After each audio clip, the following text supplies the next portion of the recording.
Macho Mona Lisa, Macho Mona Lisa, Macho Mona Lisa, Macho Mona Lisa, Macho Mona Lisa, Macho Mona Lisa, Macho Mona Lisa, Macho Mona Lisa. You're now listening to an official Oh So City mix. Oh So City, get rico, papi.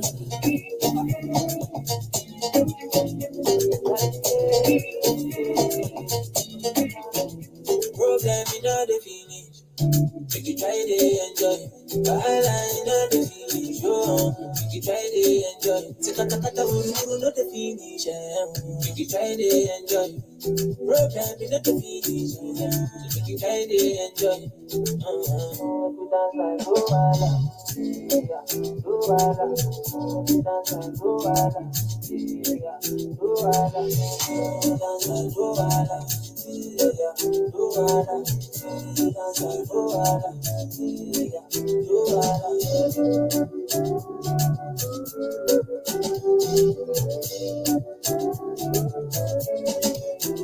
See this time, I cannot feel myself. I just want to find out if I'm judging. I don't like that. I know to find your trouble. I don't like kasala. To find my money to double. As my money to buy love, you make me happy, happy. As my money to buy love, you sweet my body, body.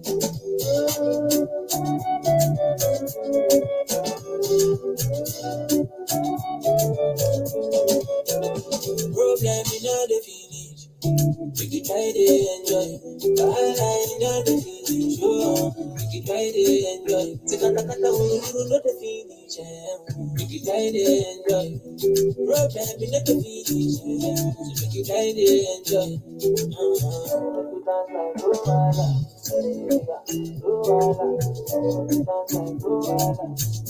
Yeah, Luala. You dance like Luala.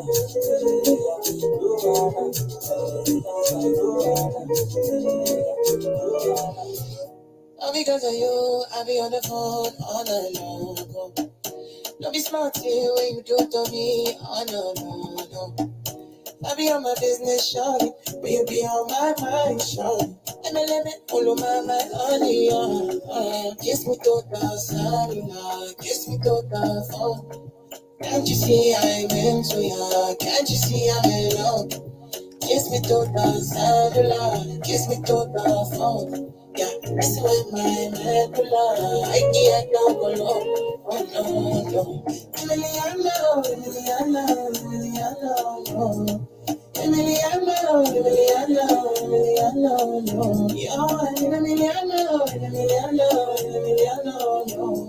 My Emiliano, Emiliano, Emiliano, no.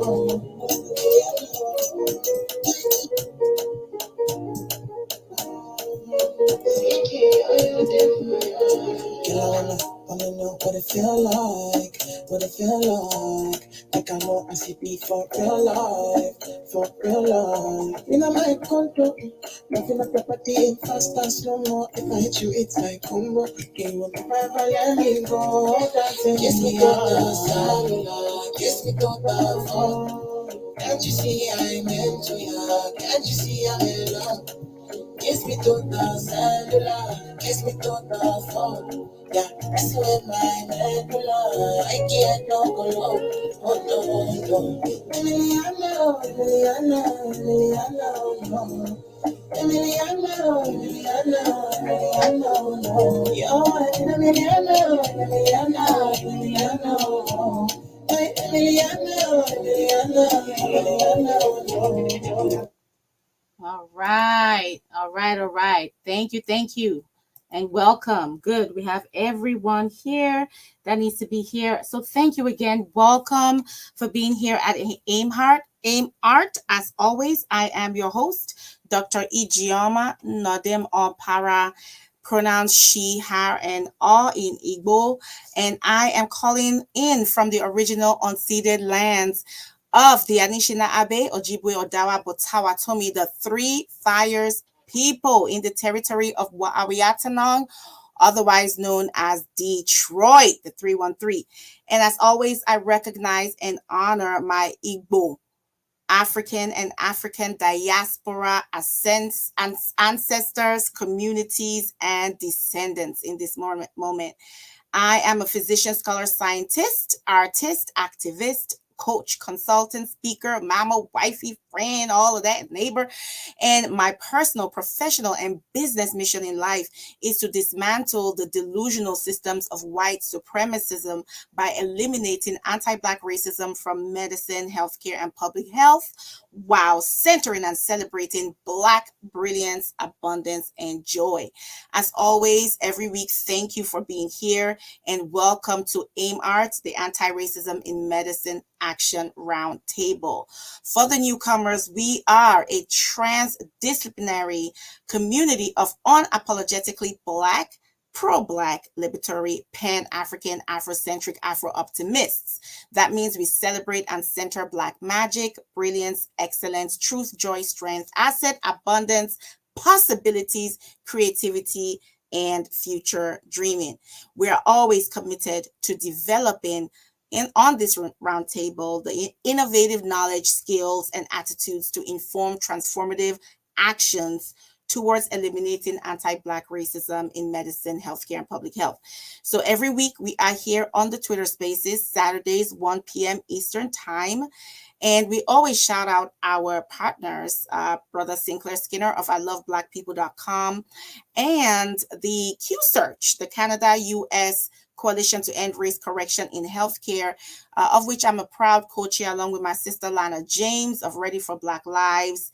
And as always, sister Dr. Nisi Hudson of Hood Medicine Initiatives.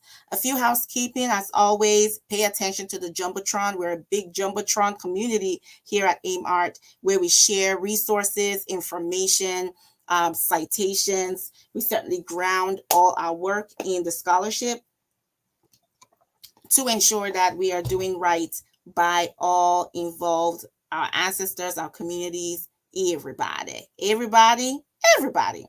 And so go ahead and always be paying attention and doing your thing there. And when you tweet out your pieces on resources that you want to contribute, please make sure that you're tagging this space and also hashtagging with AIM Art. And so we will be posting in a short while all manners of resources for you. We do have a Google folder where we have curated some anti-racism in medicine materials. Feel free to add to that at your discretion. And we will also be doing putting other things up on the Jumbotron. As I was saying, tweet gems and resources, hashtag AimArt, tag us so that we can add to the Jumbotron, we can retweet, we can disseminate. And as always, spread the love. Spread the love. When you know of a good thing, don't keep it to yourself. Go on ahead and get everybody all up into the good thing that you have, which right now is the round table. So tag and tweet and invite your friends, your enemies, your frenemies, your haters, and your lovers, the players and the played. Get them all up in the space. Get your exes, get your in-laws, get your cousins, everybody all up in here, your pets and your neighbors and all of them too. Get them all up in here, tag them, invite them, and hashtag AimArt. And as you hear the good stuff that you'll be hearing shortly, go ahead and do that, okay? The other thing that is important to note is that please feel free to DM me behind the scenes if you have thoughts, feedback, comment, resources that you want me to post on the Jumbotron, to announce, to invite people to tweet out and disseminate. We like to celebrate the accomplishments and the work of our community. So we always want to share that good stuff. So feel free to do that. If you have comments or feedback also, you can't hear me, you can hear one of the speakers, any of those things, please don't be shy to do that. That's the only way we can keep improving. And like we said, don't be shy about publicizing yourself. If we don't publicize each other, who will, right? So what are we getting into today? This is the third installment of the three-part series on the 5 keys to effective organizing based on Black liberation principles. Shout out to everyone that was with us each week. Well, first of all, just from the beginning, like much love. But in the last 2 weeks, we covered part 1 and subsequently part 2 of the 5 keys to effective community organizing. And why did we put this series together? In light of all the shenanigans, okay, all the bullshit that's been going on and going down in the last couple of months, and we know that those are just acute exacerbations of just a chronic toxic illness that is sort of the American sociopathology, as I would say, that is rooted in white supremacy and the delusions of white supremacy, patriarchy, capitalism, ableism, homotransphobia, and all the intersecting systems of violence, right? And that these last few weeks, couple of months have just been the latest iteration of what we know to be chronically ongoing. A lot of folks just seem to be sort of, not paralyzed, but just sort of at a loss. How do we get together? What do we do? How do we do it? And we wanted to talk about, well, listen, when we ground ourselves in history, we know that it is something that has been done. This work has always been done, particularly by the Black and brown and women and femmes.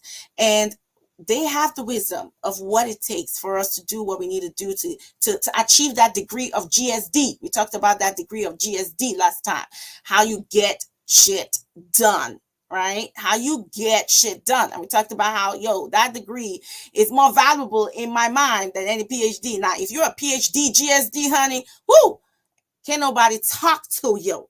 But that degree, the highest level, is that GSD, how we get shit done. And I tell you what, ain't nobody get shit done better than a Black woman. So I just wanted to lift up the fact that we have folks, we have ancestors, we have folks that are in the now, that are still living. We have living and those who have passed on, ancestors who are experts with the knowledge and the skills for what it takes to effectively mobilize for change. Because we know that when we attempt to organize or not organize at all, but we attempt to organize poorly and without wisdom, without the appropriate guidance, what do?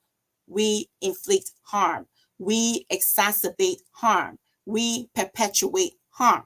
So we have to be wise, we have to be strategic, we have to be knowledgeable, and we have the people who have done the work that show us how to do it and how to do it well. And so those are what we covered. And so to that end, we sort of organized, these keys into 5, right? Important sort of breakdowns for how we can do this on the backs, on the basis, on the context, on the roots, on the foundation of Black liberation principles brought about by the Black radical tradition, often led by Black feminists and Black femmes. And so the keys are as follows. Number 1, do the work of internal healing, working and surviving and coming through and out of that racial trauma, that intergenerational racial trauma, and the ways that we have internalized many of these systems of dominance, oppression, and violence in our own lives, right? Again, because we don't want to unduly perpetuate the same on others. There's nothing worse than being arrogant and egocentric to believe that we are not capable of mistakes, right? And we're not capable of errors because we too are subject to those same, or internalizing those self-same systems of oppression that we are also fighting against. So always being about the daily, ongoing, lifelong work of internal healing from the racial trauma we're all surviving. Second key we talked about is history. That is critical, that we are grounding ourselves in history, that we are reading collectively and individually of the Black radical tradition and liberation movements, that we're not coming in with the arrogance that we are the first and the only to address this issue, right? But this is an issue that has long-standing, long-running roots, and that respect needs to be paid. And it makes our lives so much easier because we can only when we just have to build on the hard work done to create a foundation already established by those who have come before, whether they're living or not, then again, it's only wise to do that. We just build on what is already established. We don't have to reinvent the wheel. We don't have to reinvent the route. It's already been done. So being mindful of that history, and like we talked about, and Sister Michelle reminded us of, is that it also gives us the strength to know that we come from a long line of doers, of movers and shakers, kings, queens, royalty, strategists, organizers, people who GSD, know how to get shit done and get it done well and excellently. Right. And so being grounded in that history of the truth to really understand what is really going on, and to understand that we've always been in the business of resisting, being revolutionary, creating and building, even as we have worked on our survival, is very key for our collective psyche, as well as the strength to keep moving on. And we talked about how history also includes the institution where you are located, that is also key. We talked about the power, the third key of relationships, right? We talked about relationships and how that is critical, how you build from a communal standpoint, collectivism, that truly our strength is in Ubuntu, together, community. And so that piece being really critical in terms of our organizing, that we're working together collectively and not individually. Borrowing from the proverb, the East African proverb, if you want to go fast, go ahead, go alone. But honey, you want to go far, you got to go together.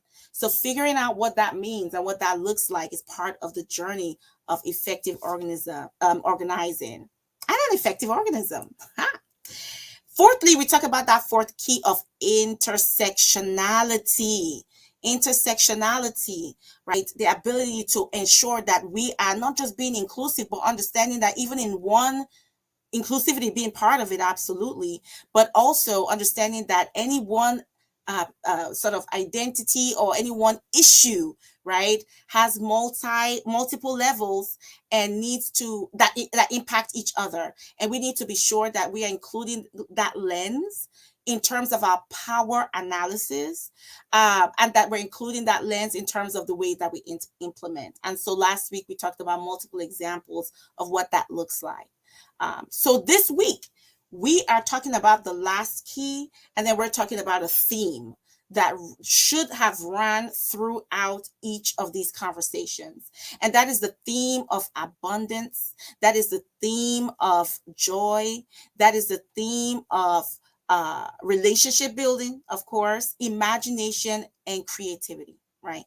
So I wrap all of that under abundance, frankly speaking, right? To approach these conversations from a place of abundance rather than scarcity. It really does change the questions that we ask. And really, our answers are as good as the questions that are asked, correct? And really, the trick is not always necessarily having the right answer, but it's asking the right question, right? And so what is that theme of abundance inside of effective organizing as far as these 5 keys are concerned, right? But we will start with that 5th key, and that 5th key is the key of contextualization. How do we power map? How do we understand where we are, where you're located, in order to then inform the strategy, right? There's one thing to have sort of like this is what we're going to do nationally, federally. This is what we're going to do from a 30,000 feet level, this high level piece. But how do you take, these high level pieces, overviews, generalities, and how do you contextualize them? How do you make it local to where you're at? What does that look like? What are some examples? What are some processes to do that? And understand the power structures and power mapping to leverage in terms of your strategy to be an effective organizer. So that's the key we're going to talk about. And then we will sort of round everything up with the reminder of how we approach all of these through the lens of abundance and what that looks like. And so to get us into that conversation, to get us into this conversation, we have none other than the amazing, the beautiful, the powerful, the brilliant Dr. Reverend Michelle Drew of Ubuntu Black Family Collective Health. And we have the amazing Sister Joanne, who is here representing Canada, Black Canada, of the Black Public Health Collective. These two sisters have been with us from the beginning throughout this series, really breaking it down, really helping us to unpack, understand, apply. And I'm just so grateful for their tenacity, their faithfulness, each and every, first of all, period, every week, period, since a mark. But certainly helping us lead this conversation this past couple of weeks, and today being the third week. And I will be remiss if I don't make one quick announcement before I invite Dr. Michelle Drew to sort of remind, because we have new faces in the room, of the brilliance and the glory that she is, as well as Sister Joanne, the divinity that she is. But I want to lift up that today, and I'll post all of this in the Jumbotron as my sisters are speaking, is the first day of launching the number 988. And I wonder how many people, if you are familiar with 988, that number, go ahead and throw your emojis in at the air, throw some hearts, throw some claps in the air. All right, I don't see any but me going up. 988 is the number that has replaced the National Suicide Prevention Crisis Hotline. And it is critical that we know that number, and we are utilizing and we are disseminating that in our circles. This is the number that you call when you are in any type of mental health, going through any type of mental health challenge. I always encourage people, don't wait till you're in crisis. Reach out. Once you start not feeling like yourself, if it even occurs to you that something may be off, something is off, and go ahead and reach out. And guess what? You will find on the other end a trained, compassionate, empathetic crisis counselor who will walk you through your situation and get you linked up to resources right where you are, including a mobile crisis team that can meet you where you are to get you taken care of. So use it definitely for yourself. If anyone is struggling, and if you know anyone who is struggling or going through, please avail yourself of 988. So many folks have poured in tons of money into strengthening the infrastructure. It's not brand new. We've had this infrastructure inside of the National Suicide Crisis Hotline, but it has been updated. It's been changed in a way, and this is key for me, to separate it from the criminal justice system, so that when someone is going through, you don't have to call the police. We don't have to be criminalizing mental health. We don't have to be putting people in crisis in handcuffs. Like, who does that help? Right? And so we need an entire different infrastructure that can meet people where they are, that are informed by the realities of mental illness, of all the varieties of it, and that can meet it with compassion and care, that can aid therapy and healing and recovery, as opposed to criminalization, trauma, and pain and suffering. We don't need that. So 988, that is the mental health crisis number now, the suicide prevention hotline number you can call for your mental health needs, your challenges. You don't have to be in a crisis. If you feel you need their help, you do need their help. Reach out and you will get the help that you deserve, because you are worthy and you are worth it. Or your loved person or your person, all right, can get the help they deserve, because they are worthy. They are worth it. We need them. We want them. We can't do without them. We value them. They are loved, and so are you. 988. So with that being said, and I'll be tweeting about that as we go forward. With that being said, I want to welcome my wonderful, beautiful, powerful Sister Dr. Reverend Michelle Drew, to reintroduce herself for the new people in the room so that they can get to know you. And then we'll move on to Sister Joanne. Go ahead, sis. Good afternoon, good morning, good evening, wherever you are in this world, family.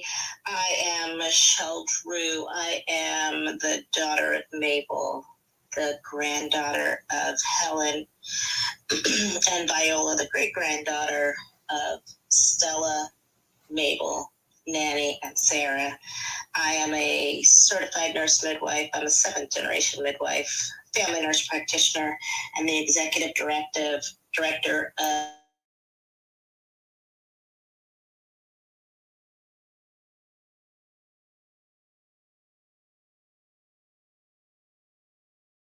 services, as well as advocating in the streets and in the State House or on services, as well as advocating in the streets and in the State House or on services, as well as advocating. I'm also an educator of OBGYN and family physicians residents in a residency program, where it is my honor to teach them, reproductive health care, including the respect for physiologic birth, but more importantly, to advocate for the predominantly Black, Latinx, and immigrants, birthing people who fall into the care, often in safety net hospitals, which is also where most medical education occurs.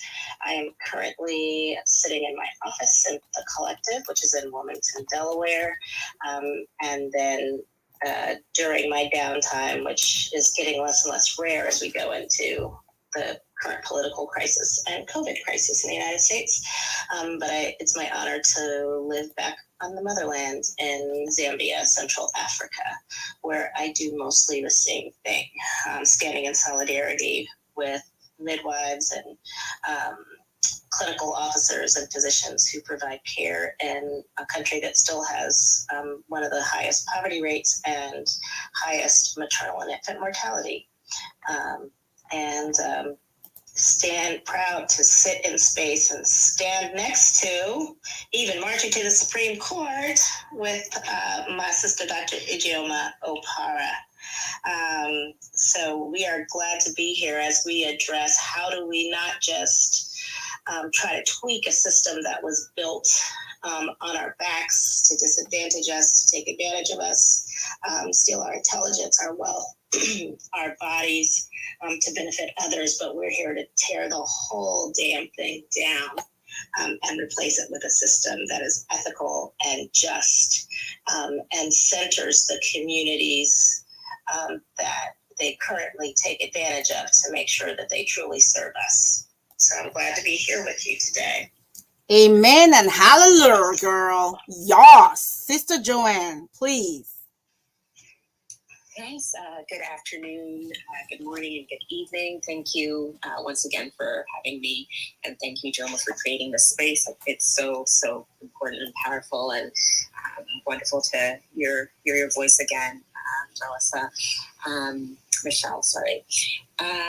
So I am Joanne. I am joining from the land of the Anishinaabe, the Chippewa, here in Wendat, Mississauga of the Credit River. I'm based in Toronto. I'm in my house today. It is another sunny day in Toronto. It is definitely summer here, and very grateful for the healing energy of the sun. I'm a second generation Canadian. My family's most of my family's based in Ghana. And so always have the joy of going back when I can, and hopefully there will be a way soon for me to go and visit my folks. So I'm a public health practitioner, also with a background in health professional education, cell biology and pharmaceutical sciences. And as Ijeoma mentioned, I have the privilege of organizing with the Black Public Health Collective. And the collective is committed to critical public health work that is rooted in the principles of social justice, systems transformation, and Black well-being. We are the only national Black public health group in Canada, and so that has been a very interesting experience, and so feel so blessed to be able to connect with folks down in the States. And really, the collective is very much interested and committed and dedicated to countering narratives that we have in public health, policies, colonial practices that continuously erase or police or pathologize Black people, and really wanting to think about how do we build a new public health that really respects Black and Indigenous communities across Turtle Island. Overall, I'm doing well. A little tired today, but I know that this conversation is going to be very energizing, and so very much looking forward to it. So thank you. Yes, sis, you better tell them. You better come with the little tired because we're a lot tired. In fact, if you all are on the YouTube, which I'll be posting in a minute, YouTube Live, we're YouTube Live now. Actually, I think I did already tweet that out, but I'll put it on the Jumbotron like we do. You can see that I am in my scrubs, in my scrub hat, girl. I'm in my office. I had to interrupt rounds so I can make it to AIM Art, and then after AIM Art, go back to the hospital. So tell me about tired. However, to your point, this is part of my healing process. Speaking about key one, my internal healing process from the internalizations, from the trauma of racism, sexism, and all the other isms, is this. This is the work that I do in community, with community, for community, by community. And to your point, I'm already energized just listening, even as Sister Michelle was breaking things down and really beginning to introduce us to our conversation around contextualization. And really, it is just really about how do we take, right, the general principles of organizing, maybe even what we've talked about already, general ideas of how things should be done or not. How do we contextualize it to where we are physically, but also where we are in terms of as Black peoples, as people of African descent, and from the diaspora, etc. How do we indigenize it, shall I say? How do we anti-colonize it or decolonize it? How do we make it speak to us? How do we make it from us? How does it become, our thing? How we Afrocentricize it? I'm over here making all kinds of words because English is dumb sometimes. But you know, what does it mean to contextualize organizing, right? From where we are located. So I'll say for myself here in Detroit, for myself here in an academic setting, as an example, what does it mean to organize in a way that recognizes that I'm organizing in person versus virtually, online, or both? What does it mean to name, right, the work, and name the players and stakeholders, setting the goal, setting the outcomes? What do all those things mean within our context as Black folks? How do we contextualize what we are doing rather than copying and pasting, or what others have done, what we've read, rather than sort of disaggregating it totally, and it doesn't really reflect our realities and lived experiences. And so whatever that means to you within that context, right? And also, all of this, we have to be clear, is in service of understanding power structures and power levers to pull. Because ain't no point in me, like, for example, oh, I heard this is what's going on in St. Louis, let me go ahead and do it here in Detroit, and it doesn't work because the power structures and power organization, right? The map of power in St. Louis is different from the map of power here in Detroit. Now, there are things I can learn from them, but it's different. I have to understand my context, the history of why things are the way they are here in the city of Detroit might be similar, but not the same as why things are the way they are in St. Louis, or in Chicago, or in Atlanta, or in New York, or in DC, or in Nairobi, or in Lagos, right? Or in Kingston, Jamaica, or wherever in the world. And so understanding context from a geographical standpoint, sure, but understanding also from a historical standpoint, and from the standpoint of the folks that are doing the work, the folks that are most impacted by the work, the folks that are, or the problem, the folks that are leading the work, all these pieces, right, is part of understanding and applying contextualization. Is part of contextualizing. And so I want to start with Sister Joanne. What is sort of your response to that? How did contextualizing work for you? How did you incorporate that as you organized through the Black Public Health Collective? Why is it important to do that? And how did you do that? For those listening, taking notes of how they want to be able to apply this principle or this key to their own organizing work. The floor is yours. Yeah, context, like context. I think context is everything. I also see it connecting very much with history, because I think history brings us to the moment that we're in. And like you said, I think you were giving examples of like either being in St. Louis or Detroit, and I think the similar thing can be said right here in Canada, right? Like I think being Black in Nova Scotia and Halifax is very different than Blackness in Toronto, Vancouver, or Montreal, because of the various histories, the various ways the provinces are organized as well, the structures they have in place. Does impact the experiences. Like obviously, like the overall experience of Blackness it is something that we can all relate to.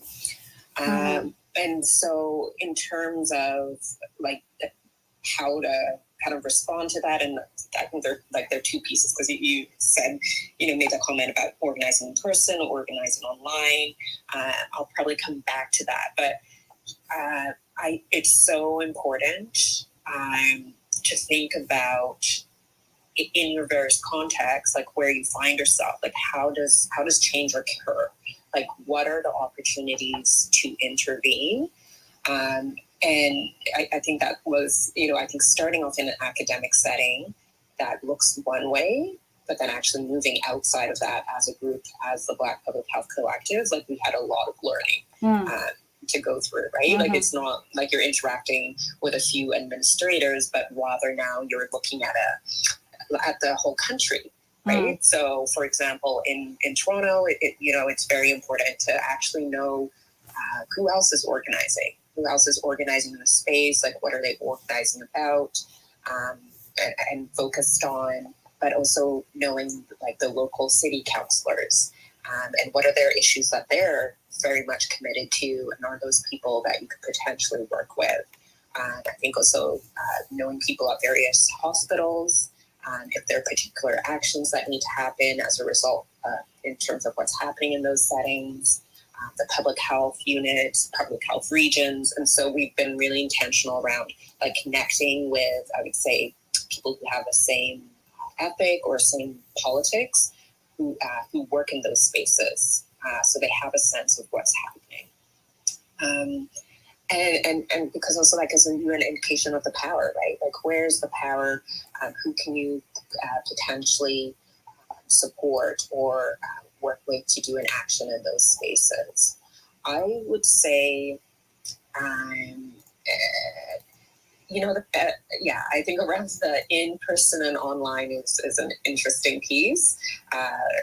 I'm sure with everyone else, like everything changed in March 2020. Like all of a sudden, everything was more so online, and we also had to like deal with that. Like, how do you try and build a sense of like critical consciousness among folks, where before we were very much meeting in person. I think there's something so wonderful about that, particularly for relationship building. You can connect went over a meal, right? I think that was something we always tried to do, just bring people together and connect in that way. You don't have that online. And so we tried very hard to think about like how are ways we can actually be connecting with people in a virtual space. And it did open up other opportunities. We've been able to connect with Black public health practitioners who are, across Canada, which we never would have been able to do. I feel like I'm rambling, but there's one other thing I would like to say, just around like how thinking about how people actually connect with organizing or connect with movements or are prompted to take actions. And so for some folks, seeing something on Twitter or on Instagram is a way for them to actually connect and get information. And so we've done a little bit of work. We had a few public campaigns through our Instagram, trying to, distill information for folks and across different age groups about things that were really important, particularly in the Canadian context around COVID.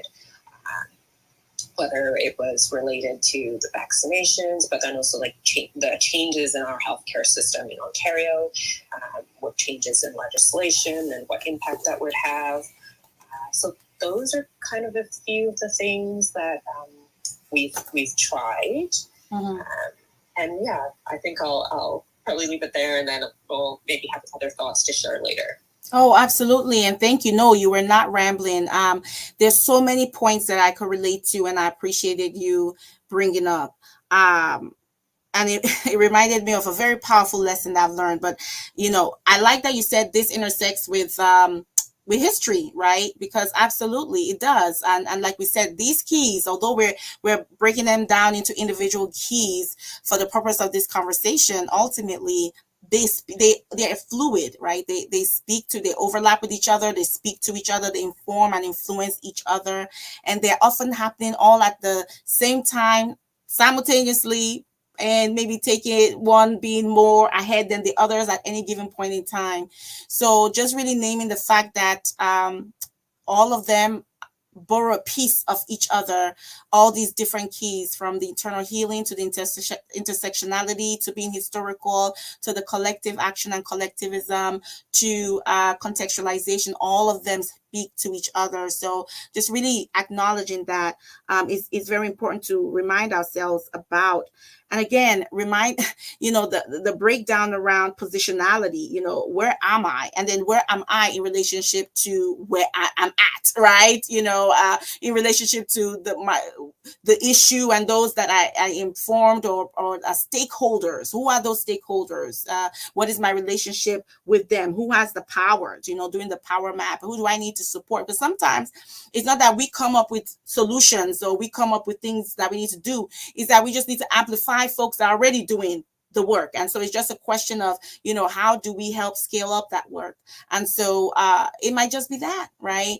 I always say, we don't all need to be captains of ships. Some of us can be on the deck, clean the deck, making sure it's clean, so the people that are already doing excellent work as captains can do their work even better. So always just being clear about where is my what are my gifts? What are my talents? Where are my skill sets? And how do I identify from a historical standpoint who all has been doing this work? And how do I then work with them? Who has that power that I just need to inform or influence, support in order to get that mutual goal achieved. So just the questions that we ask, like I said, it's not sometimes having the right answer, but we sure as hell need to have the right question. And so these are the important pieces there. Online versus in person. Absolutely. I learned the lesson 2020. Yeah. That there is a difference. There's a lot of difference. And I attempted to, and this is where failure teaches you. And I'm very, very confident and, well within myself to share my successes, but also share my failures, because those have been my greatest teachers. And I had a failed attempt at organizing, even online. And one of the things I took away from that is, oh my gosh, you can start the connection, like you said, Sister Joanne, start the connection. Online virtual platforms are great to get that connecting going, but you have to have something offline, a structure and an infrastructure in order to anchor the connections you're making online. That's a lesson that I learned. And I would love to hear from folks with experience that can add to that, always willing to learn. But that was what I took, one of the many lessons I learned from that effort. It was great to connect, right? There were all these Black doctors and Black academics that just were expressing so much angst online, the people that I followed and who followed me. And after, what was going on in the streets was 100%, leaning and affecting us, because we're healthcare professionals, we're frontliners, and we're Black. So we carried it all on our shoulders, on our heads. People were feeling sick, and there was so much despondency and discouragement. And because of the calling on my life and just the way that I'm built, I before you know it, I found myself putting out a call. Yo, let's meet up. Let's meet up on a Zoom, a protected space. We didn't have Twitter space then. And let's talk. Let's move beyond the anonymity of Twitter to actually see each other's faces and hear each other's voices, to know we are not alone. That was what drove that effort. We're not alone. And we're not crazy where we're located. right? That we are truly, what you're feeling and thinking and experiencing is valid. And sometimes you just gotta, we're in, a lot of us in predominantly white spaces, we just gotta see another Black person. Sometimes we just see each other, and we get a sponge full of healing just from a sight of each other. It happens. I'm sure each and every one of us here has that experience. You're somewhere, it's a sea of white. You don't feel safe or secure. Your whole body, your booty hole tight as hell because you are vigilant to the hype, right? And then you see your brother in the distance. You see a sister in the distance, and your legs, you don't even know, before your brain is aware, your legs carry you right there. And you may or may not even talk to them. You just stand around them. And you know that you're okay. So there's safety in just like knowing, okay, all right, okay, you there, all right, okay, you just an hour away, I got you. Oh, I didn't know this whole time you were literally in my city. We had people when we had that Zoom meeting that were like, wait a minute, you're just down the street. Listen, I am very proud of this. If nothing else came from that effort, there were two sisters who met each other and are now in a long-term, like, fantastic relationship out of that first meeting that we had, that they attended. They are now, like, building together in relationships. So, and then a lot of other wonderful, I personally, a certain number of people got to know amazing people out of that. And so I do count that part as success. But the effort was the hope was that it will turn into a legit organization, and help us to achieve some of the aims that we put together as a result of our lived experiences as Black folks that were healthcare professionals, predominantly physicians, but truly being intentional about the transdisciplinary nature of things, but initially predominantly physicians. But we were going to sort of, do quite a bit of things, but there's a lot that is required before that happens. And so I learned a lot from that experience. Now, I do organizing in person all the time, like, on the ground, like, but this was my first time via online. And what I did, one of the things I'm taking away from Sister Joanne, was try to directly translate the way, my approach to in person, right there, in your face, live approaches to the online platform. And that does not work. It didn't work for me. It may work for some folks. And again, always willing to listen and learn. Made tons of mistakes. But like I said, the success there is beautiful relationships came out of that effort. Even though the original aim wasn't met rather. So we got to contextualize, like Sister Joanne said, context. And we've also heard context matters. It does. It truly is. So thank you for reminding me, reminding me, Sister Joanne, of that memory. And I wonder if folks in the space relate to that. We will be not talking too much amongst ourselves today, as is the last installment. So everyone will have ample space and ample time to reflect and talk about what you hear today, but certainly what you've heard over the last couple of weeks under this topic. And if you haven't heard those, I will be posting to the Jumbotron. You know how I threatened to post things to the Jumbotron, and then it's like, it's been an hour, Dr. Opara. We don't see anything in the Jumbotron because your girl is multitasking, and that's not necessarily her ministry. She's doing her best. And so with that in mind, I was for real, why Sister Michelle. And the other thing is, I love my co-host so much. I love to just listen. So I just I get all into what they're saying, and I forget to do what I'm supposed to do. But I promise you, I'll be a better hostess and get those things on the Jumbotron. But I will be posting the link to the Jumbotron so that you can, have that to listen to. But thank you, Sister Joanne. That was great. And I did learn that lesson for myself. Context truly matters. And you cannot translate from A to B without doing some analysis first, some contextualization. And that means understanding, right? You're doing that power mapping, understanding the lay of the land, doing that landscape analysis of, wait a minute, what is my positionality in this particular context? What is the history of the context, how it came to be? Who are the players? Who are the stakeholders? Who does what, when, how, when, with whom? And asking those questions and answering them to then inform how you move forward. Dr. Drew, is that aligned with your extensive experience in multiple contexts, or what differs for you? How does this sit with you, sis? The mic is yours. Thank you. It does. And, for me, especially, like a lot of us, like you do, you juggle and wear so many hats. And for me, at this level of trying to really make substantive change in a topic that nationally gets a lot of attention, right? Black maternal mortality. And even more importantly, what I think often gets lost in the sauce.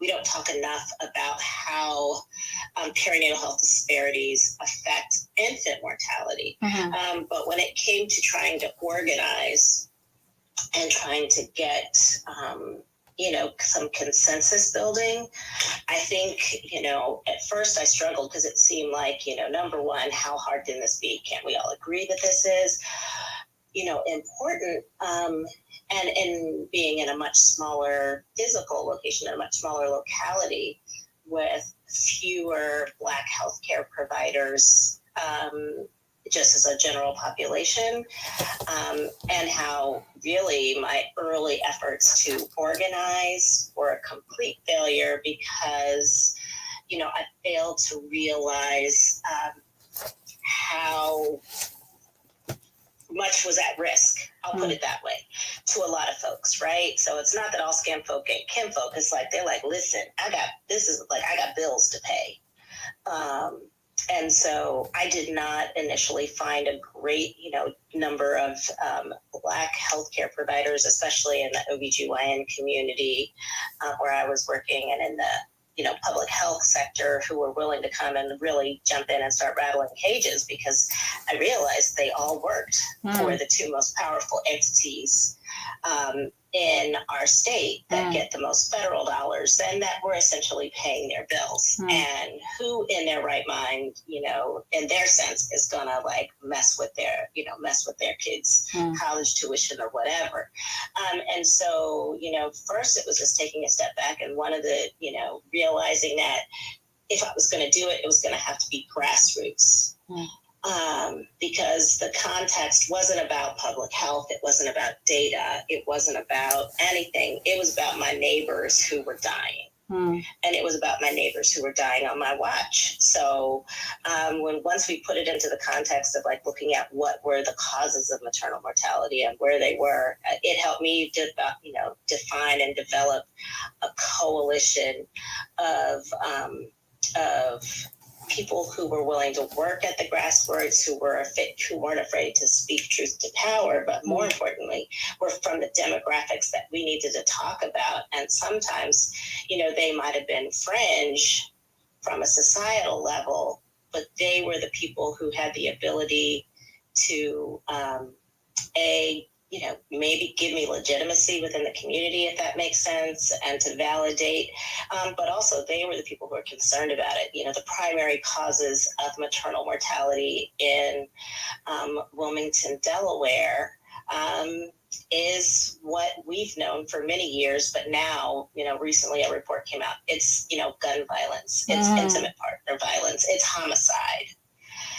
So, it's, and so it's all well and good for politicians to talk about doula programs and, that's the solution because that's what's sexy right now. But, unless that doula is willing to jump in front of my client and take a bullet, she's not helping me. So, our coalition of people is, all people who are willing to work to address all the issues that were, that are being impacted. So, yes, access to care was an issue. So when we first went from being just a, kind of a community outreach program to okay, well, I'll just go ahead and start a reproductive health clinic right here within the collective, and everybody said, oh, but, they can go to blase. It's like, well, number one, they really can't, and they don't. And so, I had Black mothers and, Black captains and community mothers and Miss Jenkins, who just knows what's going on in the neighborhood, and a motorcycle club who, theoretically is on the FBI watch list because, they're Black men who all ride bikes and wear leather. So they must be criminals. And, folks from, women from the mosque. And, if you look at our collective, it shouldn't make sense that we're doing the things that we're doing at the scale that we're doing them now, because, there's nobody but me in this group with a master's in public health. There's, a couple of other nurses and nurse practitioners, but we don't have a single Black physician. I mean, we have some that help us on the down low and who donate, but I can't get a Black physician to be willing to come onto our board and say publicly that they're willing to fight against, the healthcare medical industrial complex, which is like the second largest employer in the state, and from which, where they have a financial stake. Because they're like, you piss people off, and I can't do that. So it's like, who are my partners? What are the issues in this community? Where does it matter? And if that's what, and who are the people who want to come together on those issues? So whether it's the fact that it's a food desert, whether it's, dealing with people, because, we're not waiting for the cops to, help us with gun violence issues, but, we'll work with the community organizations that work directly with the people who frankly are committing the acts that, are leading to harm, trying to make substantive change. If I need to make a deal with a Black-led organization in Connecticut that provides me with emergency contraception and, medication, the medications that I need for, medication abortion at cost. So maybe my allies aren't in Wilmington, Delaware, but maybe they're in Philly. Maybe they're in New York. Maybe they're in New Jersey. It's wherever it is. And so understanding for me that just like, community is what you build. And knowing that, some of the national conversations that have been happening around maternal mortality, maybe that's not my lived truth, but it doesn't make it any less valid. And so, finding the people who can help you go on from there, and also respecting that, there are probably a lot of people within the medical industrial complex who identify as Black, who are Black, who really support our cause, but can't do it because they can't put themselves at risk. And so finding other ways to even let them be involved that, that are less, risky to them, but are still just as effective. Thank you. I think that is very powerful what you said, because I think oftentimes, Sister Michelle, we might get into this place where, well, that brother doesn't want to, that sister don't want to, be down with the get down. And no, they don't. And then we get into that judging, limiting place. And so I want to bring in that one of the themes that we are going to be touching on a little bit more richly soon in a bit, which is that of abundance and of love, right? Which is that, well, we're all in a different place at this time in terms of our liberation status, put it that way. May I put it that way, if you please? Our liberation status is variable. We are a heterogeneous group. And for many people on that, we're still human, and that hierarchy of needs, those bills getting paid and keeping my kids in school and food on the table and lights on and etc. is still more important to me than this, that, and the third, according to certain folks. Everyone gets to define that for themselves, and we get to, they get to choose, and we get to respect it. And so it's easy to kind of, disagree. Of course, we're within our rights to disagree with those choices. Absolutely. But if this is a person in our power map that can provide, meet a need or provide a service or contribute something, a resource, a skill set, a knowledge, expertise, a relationship, whatever it might be, in order to move us toward our goal, then as you said, how can we meet that person where they are to leverage that which they have so that we meet our goal? What can that look like? And we can do that while sitting in disagreement, but also figuring out where the collaboration that point of collaboration, so that I get my goals met. My mission, our mission, the coalition's mission is met. Absolutely. And there's nuance there. I wanna name that and lift that up. But I do think that being sort of that blanket judgment, right? Might be something we want to probably sit with a bit, and it's very hard. It's very hard to do. I want to acknowledge how difficult that can be. But their boundaries. We're not saying work with everybody. There's some people that I don't see a world in this moment that I can work with Clarence Thomas as an example. I don't see a world where I can work with Candace Owens as an example, right? But you have one or two. We're talking about the vast majority, right? We're talking from a standpoint of like you always have them folks. They're over there. But the vast majority of folks that may not be at the same level of, shall I say, militancy. Ijoma, I know you're willing to lose your job, but I ain't. And what I'm not going to do is turn around and be said, then you're not down for the cause. Like, I have not seen that approach work to make anything happen. Never. But to say, well, what can you do at this time? What can you give at this time? And sort of, trust that the divine, through the example of my life and the role modeling of my life, might move them along the continuum of their liberation, where they get to a place at some point where they can do more. And for me, that is more liberating for me personally, because I don't do well with resentments and grudges and just negative feelings. I don't do well with that. And I do believe in the, what Bell Hooks and MLK and many other folks talk about in terms of, the love,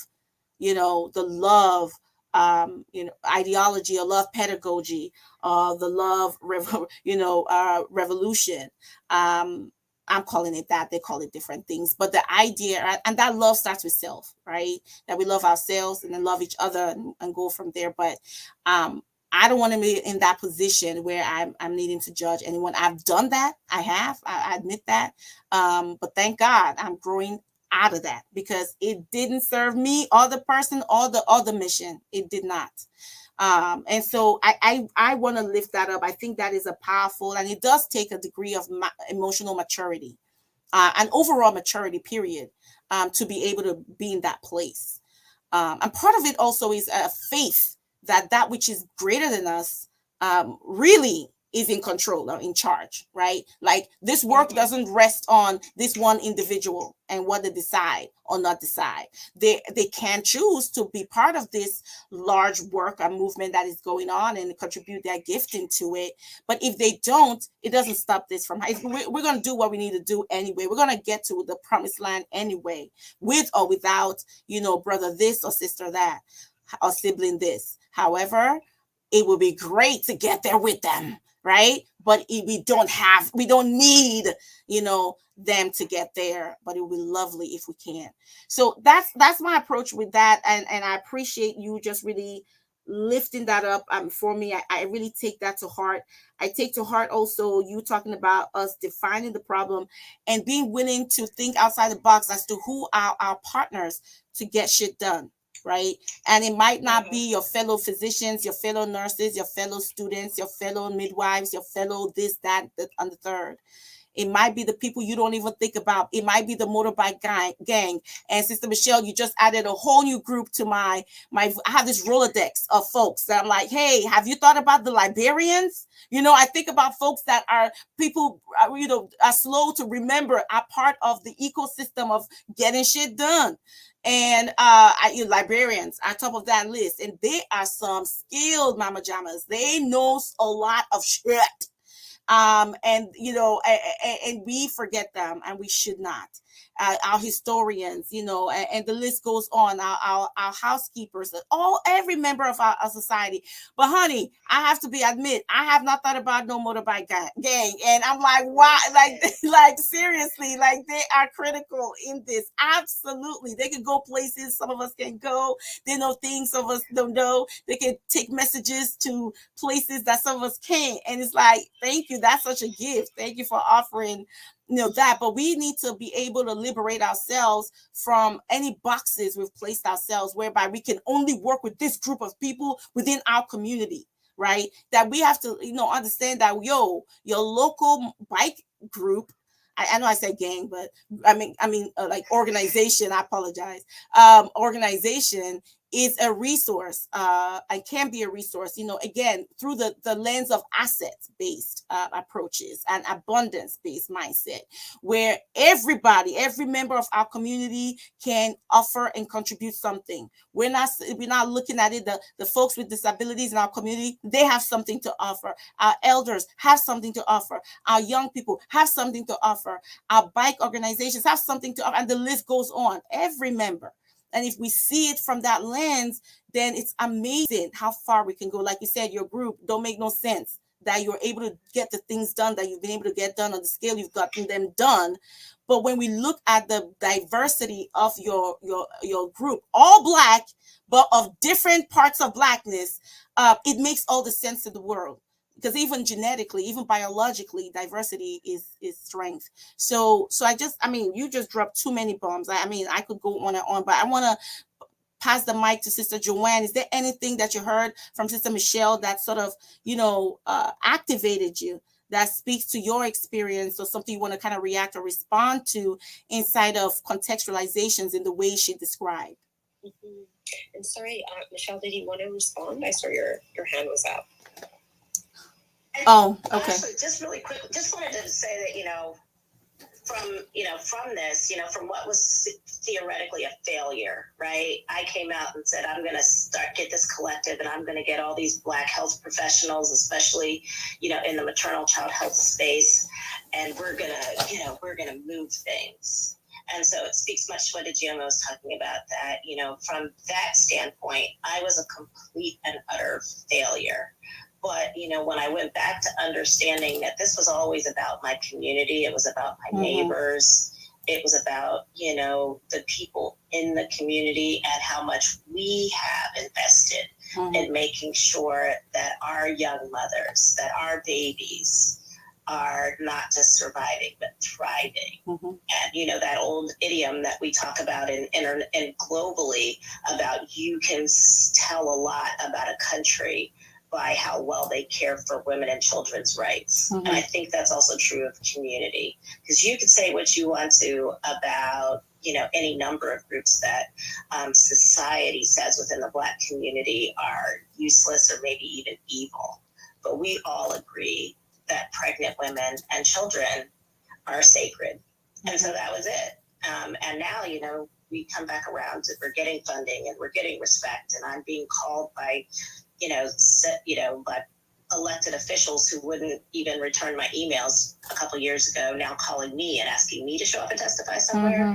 It speaks to the power of that community, because they have been the ones who've centered and encouraged me when, frankly, I was like, I'm not even going to get out of bed and go to clinic today. So that's it. No, that's powerful. Thank you so much there already. Wow. Yes, honey. Perseverance, abundance mindset. And you gave a powerful testimony last week, I remember, that really highlighted this point. So thank you for that. Sister Joanne, what were you going to say?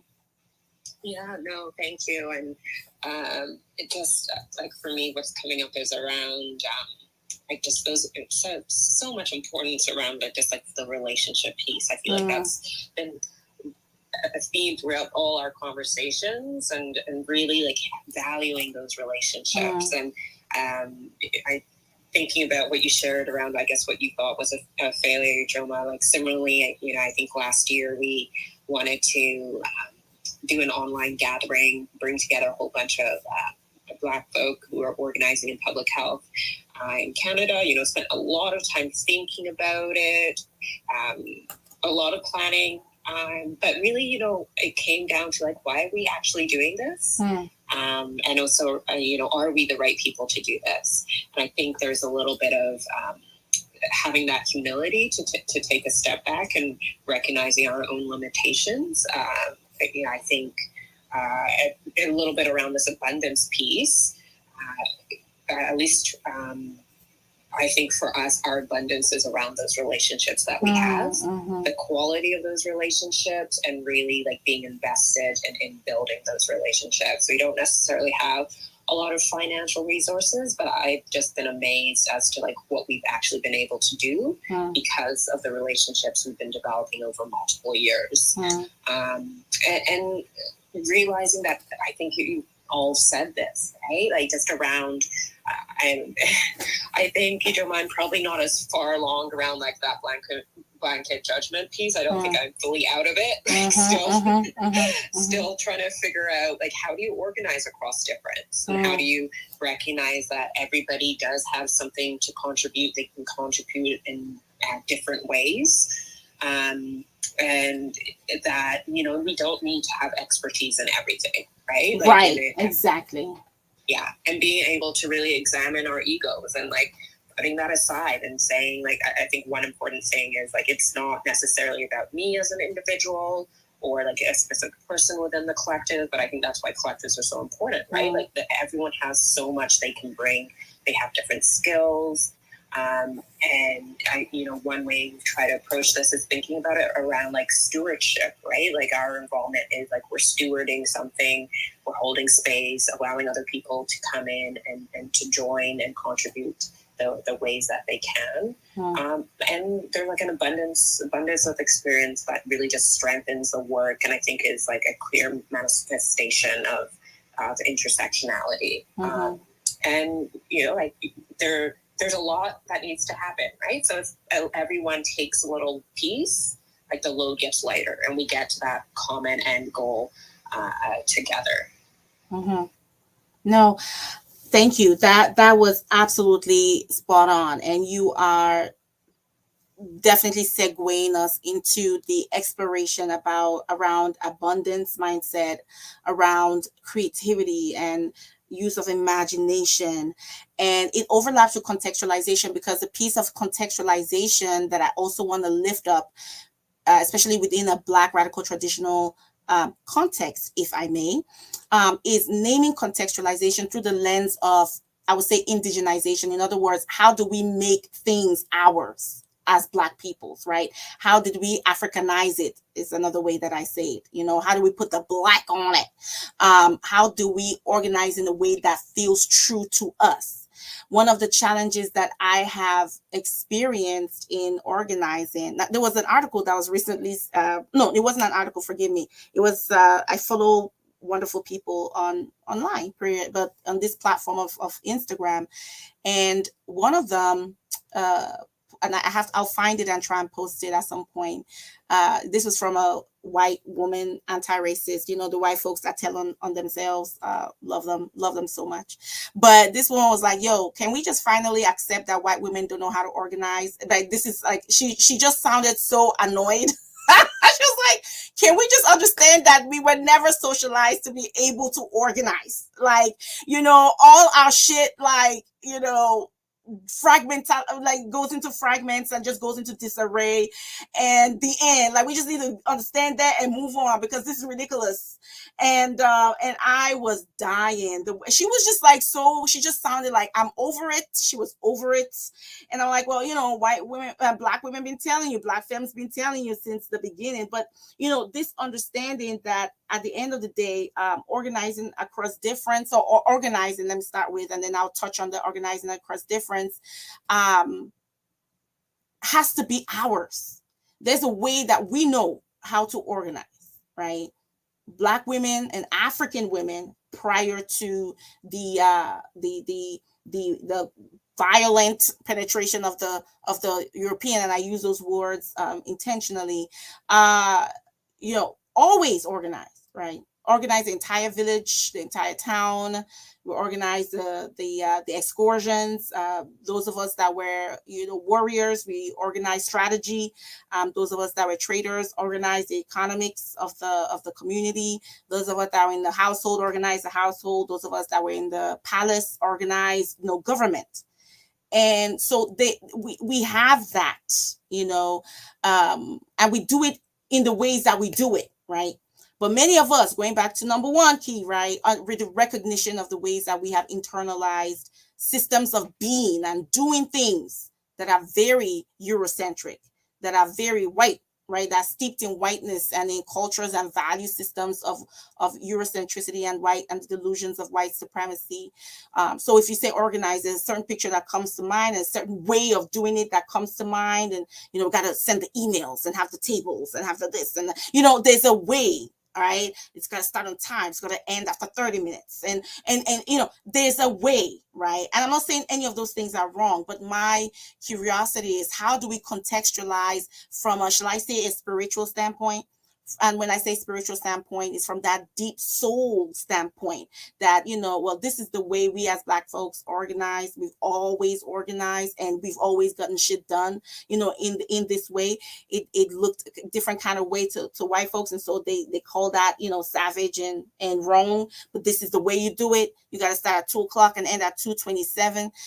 There has to be an email sent with 3 agenda, whatever it might be. And again, I'm not beating down on those approaches, but really using them as an example for a particular way that we understand or conceptualize organizing, and the ways that it can be significantly flawed, especially when it's us organizing amongst ourselves to get shit done. And so I'm curious about what that has looked like to contextualize from a Black place, a place of Blackness, a place of Afrocentrism in your work, each of you. What has that meant? And some examples around that. And I want to lift up one way for me, because it speaks to the question, Joanne, you asked, which is organize across difference. And you literally gave the answer: relationships.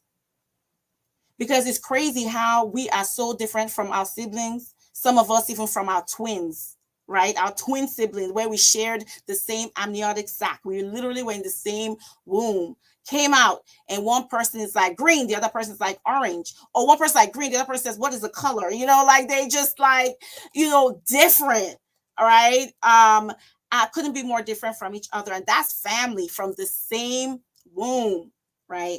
How much do we think we're going to differ from each other when we're not related, at least by blood or family structure, like growing up in the same house? And so, and yet, families generally, siblings generally stay together and do what they got to do as siblings or as a family. Isn't that right? And I believe that the secret sauce there is relationships, because they love each other. And so for me, my mind around organizing across difference, I think about marriage and how difficult that, I am married, 10 years in November, which is like, what, who? That's another space. However, my husband and I couldn't be more different. Oh, we could not be more different from each other. That's why I said it's a freaking miracle. But it is with the love, the relationship, right? And the love that allows us to sort of fight through the differences and really be intentional about looking at the common ground that we can work together on. And that's just it's a simple example. I lift up nuance and there, as well as in these more complex relationships that we're talking about right now. But it's just a way to exemplify that there is some precedence around the fact that we are always, quote unquote, organizing or functioning across difference. We figure out a way. We do that from the home front to the work front. Always. We already are, right? It's just, I think, the ways that we conceptualize it in this kind of work. And I think when there's an absence of relationship that is not transactional, let me lift up, so authentic relationships, then then we start leaning and looking for, well, what else justifies the time I'm spending with this person, or trying to, if I can get something out of them, if they're not able to do what I need them to do or be the way that I need them to be, I'm out, or we have a problem. And I'm not about to spend extra time looking for, their assets that I can leverage for us to actually, achieve this goal. I don't have time for that. I don't really care about them like that, right? But when we take the time to invest in relationships, authentic relationships, it's just second nature. I'm thinking of some friends right now who I've given so many passes to her of occasionally shady behavior, because she's one of just, the most kind-hearted, generous people I've ever known. But yeah, she got some shadiness going on, and I manage it in many different ways. But I don't give up on that relationship, because I'm also very, very clear. I'm a recipient of her love and her kindness at the same time. So how we hold those two things together and leverage them in a way that, where we can get to that promised land, we can get to the aim that we've outlined, is part of the conversation. But that's one answer. It's not the only answer to that question, which is a powerful question, Sister Joanne, that everyone is always asking, especially in our community, but period. How do I marry across difference? How do I have friendship across difference? How do I work with this person across difference? But how do we organize across difference takes it to the next level. And I think it's a powerful, powerful question. It's critical. And for me, my one contribution is around stepping back from, well, we need to get this done, to, hey, how you feeling? Where you from anyway? Who your people anyway?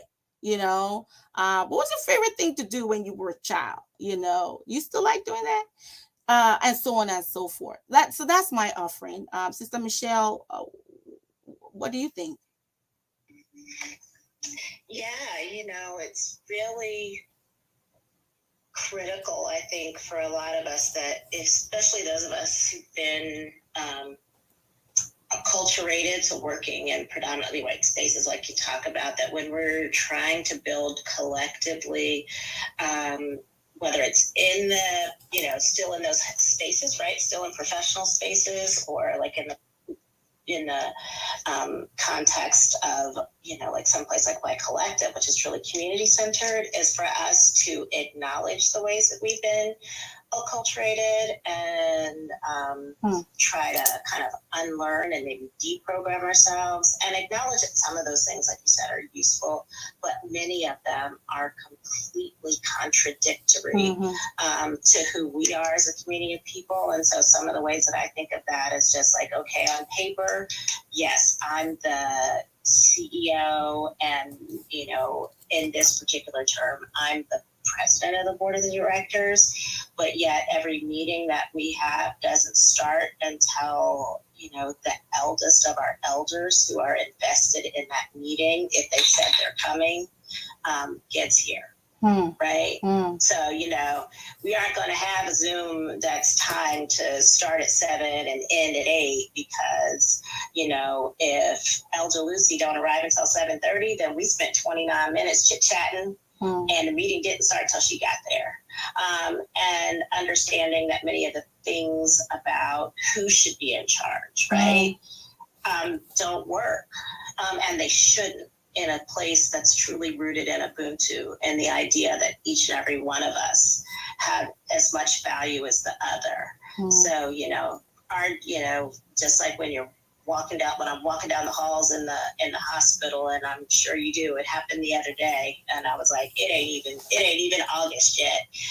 And an intern, bless her heart, who is younger than anything that's ever come out of my vagina, and white, addressed me by my first name, but she assumed that it was okay, despite the fact that she had already been told, in her orientation, that the midwives are your superiors as much as, the physicians, and so it's Mrs. or Doctor. But, I had been walking down the hall, and one of our wonderful housekeeping staff had come by, and I said, hey, Unc, how you doing?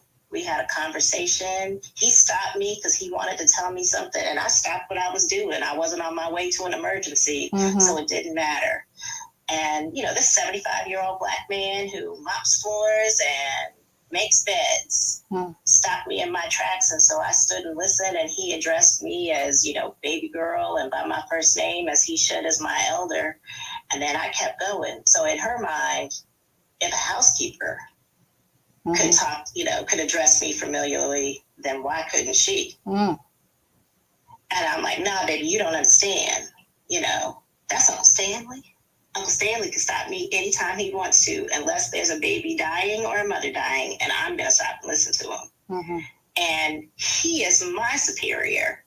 You are not, But, people would think it's crazy that how, if we look at how, we're unprofessional, we're, inefficient. Okay.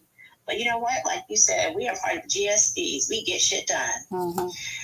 And we don't have to adopt every single rule that we've learned in biostatistics and epidemiology and community health policy classes, and all of these different things that we've learned as we've come through. So, when we're organizing, and even for those of us who are professionals, we all know, we know how to code switch. And just like we code switch in those meetings, that we sound the way we have to sound when we're sitting here talking in front of, the white power structure, I still, know that as soon as, when we're in the lounge or when we're working in, we're at the hospital, we're at the university. Yeah, when the meeting is over, when the dean has adjourned the meeting, what are we going to do? I'm going to be like, okay, so to review, Dr. Okara, you've agreed to do X, Y, and Z. You've agreed to do 1, 2, and 3, and I've said that I'm going to do, alpha, beta, and delta. But as soon as that meeting is adjourned, we're going to be like, so anyway, girl, Joanne, what I was thinking was, and the way we are so relational with each other is so important to the work, and it's so important. The people who it's really important to, the older I get and the longer I'm here, the only reason I really stay in graduate medical education anymore is to our young professionals that frankly are going to come behind us. And I really believe that millennials and Gen Z are going to cure everything. They'll lock us in a room for like 30 minutes and they'll come out. Climate change, we got it. Data breaches, fixed it. Health disparities, over. Done. We had a meeting and it's done. Yeah. But the only way that's going to happen is if we stop them from being broken down from the minute, not even when they enter residency, but when they're in medical school, when they're in undergrad and they're telling the pre-med advisor that they're going to apply to med school, and and that person who's probably white, probably, and multi-generational academic and with intergenerational wealth, but I don't know. So it's about nurturing them all along the way that by the time they get here, they have a realistic expectation of what it's going to be. Yeah, it's going to be hard. People are going to try to tell you don't belong. People are going to try to break your spirits. People are going to try to kick you out. I think of the work of our sister Grubbs, Dr. Grubbs, and all that she's doing now, addressing the unfair dismissal and punishment of residents. But y'all just need to know that, when we have your back, we have your back, and you're safe to come and talk to us. You're safe to let us,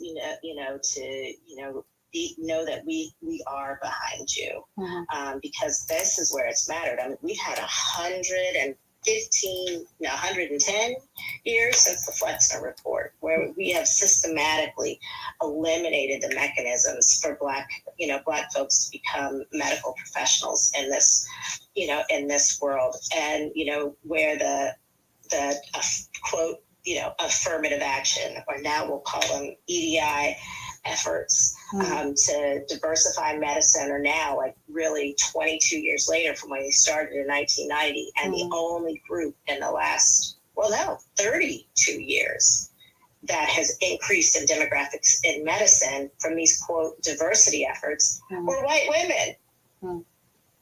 Like, there's fewer Black physicians, there's fewer Latinx physicians, there's hardly any Indigenous physicians. So how do we address and dismantle this system? We do it by looking at the things within our culture that are just so inherently Black, so inherently African, and embracing them rather than thinking that they're flaws, and using that to come together to collectively improve the world, not just for ourselves right now, but for future generations. Absolutely. Yeah. No, that's just powerful. So much there to unpack. Looking at the things within us and our ways that are inherently Black, that are inherently African, and seeing them as strengths, seeing them as, not as flaws, as was often narrated to us. That was many of us also have been convinced of, again, because of the works of patriarchal white supremacism and the delusion inherent to that mindset, ideology, and culture and system. But it is to really embrace who we are, and that's when we're strongest, that's when we're most powerful. And a lot of that does have to do with the relational, like you said. It's funny, folks ask me, Ijoma or Dr. Para, depending on the relationship, again, leaning to your story you just said, how do you get so much stuff done? How do you get so much shit done? And I wish I could take all the credit. But a lot of it is just relationships. I don't have external funding like that. I don't have a lot of resources, a lot of people do have. But it really comes down to just seeing the humanity and the divinity in the people around me, particularly the Black folks around me, and honoring that. Even when they are, some of folk, our siblings are annoying, but just really seeing that anyway and honoring and loving that. And sometimes you love up close, and sometimes you love with a 10-foot pole, but you love anyway.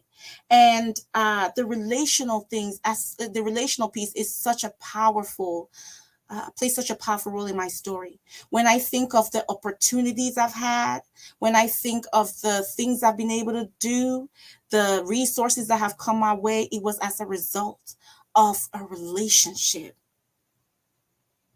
A relationship. So I am just grateful that you named that. And speaking of those coming up after us, yesterday was a day for that, right? I had three sisters. And by the way, if you're in the Detroit area and the Midwest area, come on down to downtown Detroit and enjoy the African World Festival. I posted about that, and I'll put that on the Jumbotron as well. And so Wayne State University, my institution, and Wayne Health, our physicians group, we were volunteering there, and I helped, contributed to the organizing of especially the physician volunteers, residents, and faculty. And so myself and my colleague, we went up down there. And it was a whole lot of fun. Beautiful weather, dancers, Black people in their full, just glory, after a hard day's work, went home, showered, changed, had dinner, came out, nails all nice, hair nice, skin tight, beautiful, just glowing. Families, individuals, couples, and of course, you already know we took over a square, this whole square piece of downtown towards Hart Plaza, which faces the Detroit River, which it divides the city of Detroit and the city of Windsor, Canada. And there we are. There's this group. I think they're called the Detroit Hustle Company. I'm not sure, but of course, how folks, you get some good music going, at least 2 or 3. Where there's some good music going, 2 or 3 Black folks will be out there hustling, doing a form of the hustle dance. And it was just a beautiful dance. And we were there just dancing and laughing. Didn't know each other from nobody. But hey, we know what's up. And that is such an incredible strength. When we look at all the things we have survived, right? Everything we have endured, the fact we're still here, we should not. Y'all, they have attempted multiple times to end us, to eradicate Black bodies from the face of the earth.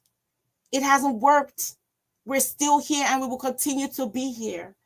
And it's the strength of our resilience with each other as community, working together, not necessarily agreeing, honey, but dancing together, planning together, organizing together, strategizing together, talking together, making love together, honey, and building together.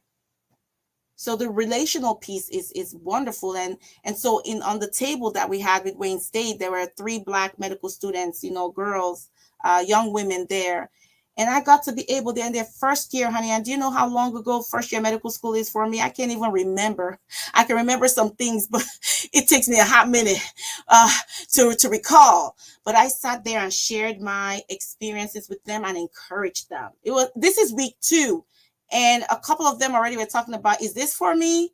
And I was like, girl, yes, it is very for you. You are extremely normal. That is a normal feeling to have. That means you made the right choice. If you don't, by week 2, week 3, be like, I should not be here, man. Like, I don't know if I made the right choice. Then I will worry about you, because you are 100% in the right place.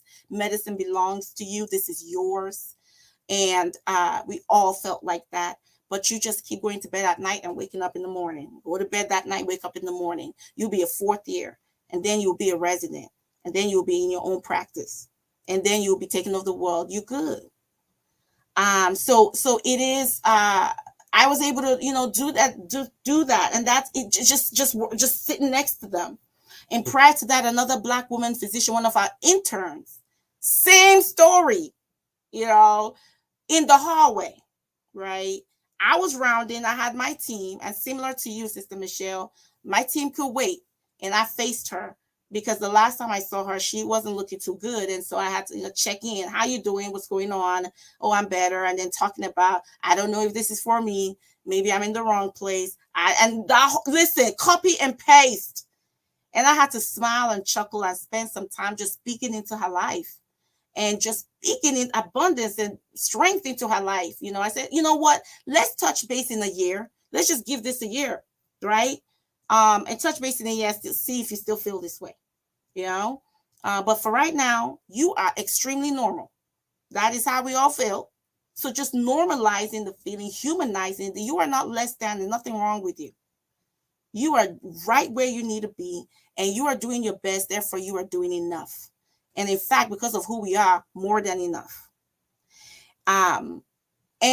If nothing else, that is a gift that I can do. I can give. I don't need to plan it. I don't need to buy it. I don't need to reserve it. I can speak life into my people, just running into them anywhere. I can do that. That can be service today. And so I wonder again, and I can embrace that because of that spiritual belief that is rooted in my Africanness, that we're here for more than, just to take up space and oxygen, right? We're here for much more, and we're connected to this larger tapestry of life. And so if a sister of mine, a brother of mine, a sibling of mine is discouraged, I can take time, no matter how busy. Like you said, Sister Michelle, it's not an emergency, it's not a code. And one thing we know from the elders, there are few true emergencies in life. And I can speak life for 5 minutes into a sister or brother and then move on. And folks can wait. It'll be all right. We'll get done. It'll be all right. But you don't know whose life has been saved in that moment. So I appreciate you for lifting that up. I think that was really powerful. Sister Joanne, any reactions or response, and also just really sitting with how abundance and asset-mindedness informs this work, how our imagination, creativity informs your work. No, I'm so glad we ended up talking about relationships again. I personally feel like it's the most important thing, and really, but I think also understanding within those relationships, it takes time, and it almost is, it's like contradictory to everything that we're being fed in society, or like the systems constantly telling us, right? Like everything needs to be instant, whereas relationships take time. And so I think it's also about like constantly rejecting that notion of things being instantaneous, like rejecting like individualism, and rather choosing to be collective and choosing to kind of like invest in those relationships. And also, like, I think working against, I think you mentioned this, Adroma, like this, working against like the sense of like a politic of disposability. I was like, oh, okay, like things aren't going so well right now in this relationship. I'm just going to dip, right? But having that commitment it's hard. Like, it's really hard to be like, okay, maybe like right now you're really annoying me, but there is that love that's deep down there. There's that care and that you have for like whoever is coming into your life. And I think really, I think it's one thing to say that you care about people, but how do you actually show that? And that's, I think, you know, the crux of it. That's the key to the relationship. And I maybe a little bit about the creativity, because I'm not sure if we really talked about this, but like, it is so important, right? Like, I think the creativity, that's where the joy comes out in what we do. That, yes, the organizing, it can be long, it can be challenging, or it always is challenging, but there is joy in what we do. And I really like to think about how we see that in art and in music, and how those have played a fundamental role, not only in us understanding like our current condition, but also thinking about like what's coming up moving forward. So like, yeah, for some reason, I don't know why, but like Nina Simone's Mississippi Goddam, it comes to me a lot of the times when, you know, when she talks about like, all I want is equality for my sister, for my brother, for my people and me. And then, you know, she goes on to talk about like how, like, you know, the country has lied all these years, but really like pushing back against that. And so thinking, kind of to my point earlier, like, how do people connect with this work? And for some people, it is through like artistic forms, and really being able to support that. And you know, we're so grateful. Like, you know, one of the members in our collective, who's based out in Vancouver, BC, British Columbia, is looking at that, looking at public health, and then using film to really think about public health and how can we almost move to that new imagining, to that those future places and the possibilities of public health through creative ways. And yeah, there's so much. We can look to South Africa, we can look to anti-apartheid, and how much music really mattered there. And it's a connecting, right? It's a connecting factor between everything that's going on when you're resisting. I'm thinking about Toya Toya, thinking about gumboot dance that they would do. There's this great film, Amanda, A Revolution in 4-Part Harmony, and it really just charts like the importance of music and everything. And similarly, I think down in the States, the soundtrack for A Revolution, like, we've seen how much music matters. So just, I think, having space for that and really recognizing the joy that music and dance have always brought to us, and allowing that to be in our organizing, I think, is really important. Oh, I think that's critical. No, that absolutely. And it's that liberation, it's that liberated driver there, and part of the decolonizing of this work, isn't it? It doesn't have to look a certain way. You know, we can incorporate music and dance, and one of the things that it does is it helps us in our analysis, right? In the analyzing and understanding. You know, artists are powerful to break down the ways in which, you know, make accessible, you know, a lot of the work that we do to everyone, to the majority of the public, to the masses, so to speak, right? To help folks understand, connect to the realities, whether it's music, whether it's theater, performing arts, and film, and, as you said, and visual arts, and different forms of artistic expression have that powerful, like you said, connection. And sometimes it's inaccessible. It's like, I don't understand all their English and vocabulary and all that. But then you hear a song, you hear a poem, you see a picture, you see a movie or short or what have you, and boom, you know, that for the empowerment, right? Where people feel seen because you have expressed their realities in the way they struggle to articulate it. But it's also powerful and liberating, I think, for strategy. because one thing it does is then it frees us from, again, the rigidity of a lot of us, again, in higher education, from our trainings that usually follow a colonial pattern, right, and format for how do you do things, and all of that there.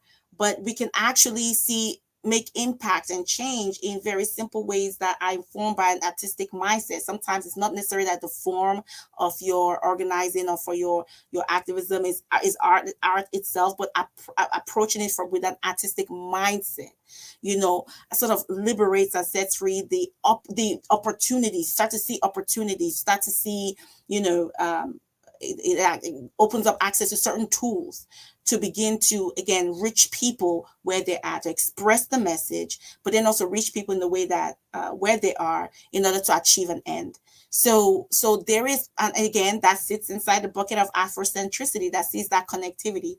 As you said, we as Black folks, we incorporate that music, that art of different artistic expression, and all that creativity even in strategy, right? The ability to say, wait, we don't have to do it organized this way, right? Maybe we begin to send these emails, but we could also send text message. But when you send the text message, include this piece there, include this visual piece, and the way you address folk. Or maybe we make the meeting, instead of just like, here's the agenda, boom, boom, boom, but we can start with this instead of that. And it just, the ability to sort of think outside the box, and in fact dismantle the box itself, right?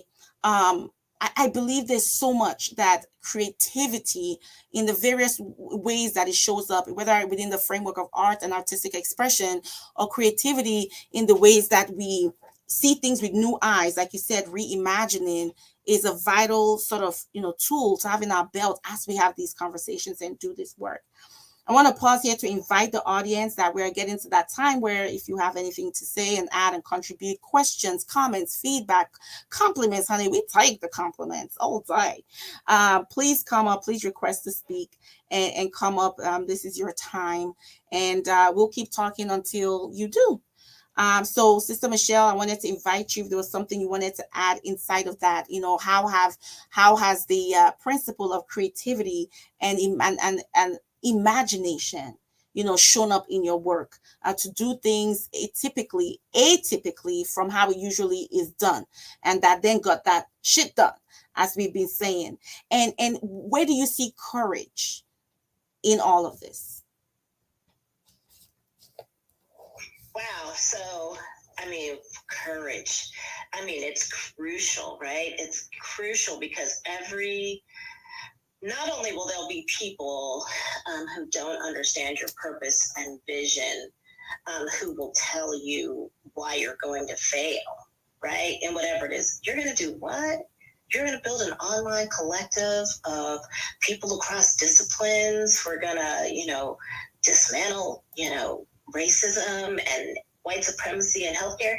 That ain't gonna work. That's just dumb, right? And you can internalize that. But there are actually people who are going to work against you actively, and there will be people that will threaten you and be threatened by you. And so being willing to move forward always takes courage.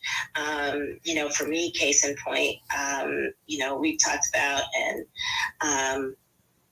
I've alluded to sometimes on social media, but I'll tell y'all because it's family. Everybody in here is family, right? Mm-hmm. All right. So I work in, I've told you before, I work in Delaware. I live in Delaware. I work at an institution called Christianacare Health System. If you look at it, it's the largest healthcare infrastructure in our state. 95% of the Black women and babies who seek health services every year come here. The 11,000 births that happen in the entire state of nearly 1 million people, 70% of them happen in this institution. And, literally 99% of the births that happen in our largest county happen here. And I work there, and I came back to Delaware from splitting my time between Texas and Africa, and I was coming home to take care of my parents. And so why wouldn't I keep doing the work that I had been doing all of my career in public health, addressing maternal health disparities by addressing the structural determinants of health? and, took a job within the medical industrial complex, only to realize quickly that even though I wasn't doing necessarily the work within their space, they find words like racism and white supremacy to be very threatening, from somebody saying that, that's whole, like, are you saying we're racist thing? And so, they've been actively working to try to silence me. And, of course, one of the first and most obvious ways they did that was by threatening my employment. There is actually somebody within media relations at a $3.2 billion institution who follows me on Twitter and does nothing but screenshot what I, when I say things that are controversial, trying to find ways that they feel it alludes to and references the institution. And I have a documented file in Human Resources, y'all, where they're just trying to build things up so that eventually they can fire me for conduct unbecoming a member of the medical dental staff. And it was like, I'm sorry, you're going to do what? Y'all don't know that I was born broke. I lived the first 30 years of my life in poverty. I can survive without this job. And, I hate to break it to you, but I'm like your worst nightmare. I'm a Black woman with money. I'm a Black woman who never needs to work another day in her life, and I will still financially be fine. So y'all won't fire me, go ahead and fire me. But understand you're not going to shut my mouth now. And when you do finally fire me, I will tell it all. But you have a nice day. And so, that took a little bit. Yeah, I think that took courage. It also took craziness. But, I wouldn't blame anyone else in my position that if they had faced the opposition that I faced when I started and that I still face now every single day, I wouldn't blame anybody for saying, nah, this ain't my ministry. Somebody needs to do this work and it's important, but it can't be me. And when it comes to creativity, I just, honestly, if nobody else has told any of you who are on this call today, I love everything about us. I love everything about Black people. I love everything about how we find ways to get shit done and how we find people to make connections with that may not make sense or just, who you will never know make sense, and how we bring that in. Now, specifically at, we use some of the women that are in our collective that just have beautiful skills that, overlap in healthcare, but also mental health, whatever. We find connections and, some of our classes, some days, when we're talking about maternal health, when we're trying to deal with the stress we live with to deal with violence, one of our sisters, why did I not know? She is a master gardener and a yoga instructor. Who knows a Black yoga instructor? And for that matter, she's a Black Muslim yoga instructor. Come on, sis. I don't need to be putting people on SSRIs. You're going to come in here. You're going to teach us how we deal with our stress and anxiety by going and, reconnecting with earth and how we can breathe away and stretch away and meditate away our stress through yoga. So, you might come in here one day and see a bunch of Black women in the hood doing prenatal yoga or doing postpartum yoga with their babies and their mamas and mom and them, and we all come together. Like I said, I need to know somebody, and how do I know this person? You know what? When I needed somebody who could, I need somebody who could write a check for somebody, like, what do you know? Don't you know my daddy's barber is the father of a man who plays in the NFL, who has a foundation? And so let me connect you with my assistant who's going to connect you with our foundation, and you tell her what you need. And if we can't do it for you, we know who does. What? Don't you know that if I want, I need to talk to the president of the city council, or I need to talk to the governor. Like, oh, well, my daddy, my daddy is his mechanic. Give me your car. This is how we do things. And then just appreciating who we are and what gifts we all have. It's not about, we already know statistically, when we talk about achievement and the standards that people set for achievement in the white community, besides the fact that we're simply capable of them, right? I'm not saying that none of us aren't capable of, scoring top 10% of the MCAT. None of us aren't capable of, getting published in, this, or getting this, R1 or this type of grant from the NIH. We can. But it's just, it's the barriers of white supremacism that keeps us from getting there. But, that old expression, it's not what you know, but who you know. Mm-hmm. We use that all the time. Mm-hmm. And just reflecting that, the gifts that I have may not be the gifts that someone else thinks. Like, people find it amazing. Like, they still don't understand how is it that when they go back and look at my statistics, it doesn't make sense if the statistics for birth outcomes that Ubuntu has, that in 2 years of providing clinical care, I've only had one mother who gave birth preterm, and she had twins. That I've only had, that in the last year, we only had 2 mothers that developed preeclampsia when, in the rest of the population. And it's like, I have not discovered the cause of preeclampsia and given people a secret drug out here, but I know how to love on people. I know how to be honest with people. I know how to speak to people with integrity. And so if you want to talk about compliance, or why is it that I, can get women to do things, they think that I somehow magically get them to come to appointments. They come because they want to come. Why do they take aspirin? Because I explain to them why it matters, and I tell them that they should trust me. And if they can't trust me, then I'm not the right provider for them. But how do I've gained people's trust and earned people's trust. And, how do I have a bunch of doulas, some of which don't even have high school diplomas, and community health workers who have never spent a day in their life in a public health program, that I can trust them to run an entire perinatal health, project and 90% of the mothers that come through these doors, I may never interact with because I take care of many more people beyond my capacity to provide prenatal care, but they all do well because we understand that we all have gifts, we all have purpose, and that we should be purpose-driven and not results-driven to get the work done, because the purpose, determines the results. Mm-hmm. Not those things on a piece of paper. And so, even when you talk, I love everything about you. You're an artist. You're a mother. I mean, I remember watching you read with your baby, for a week. And, I tuned into Instagram every day.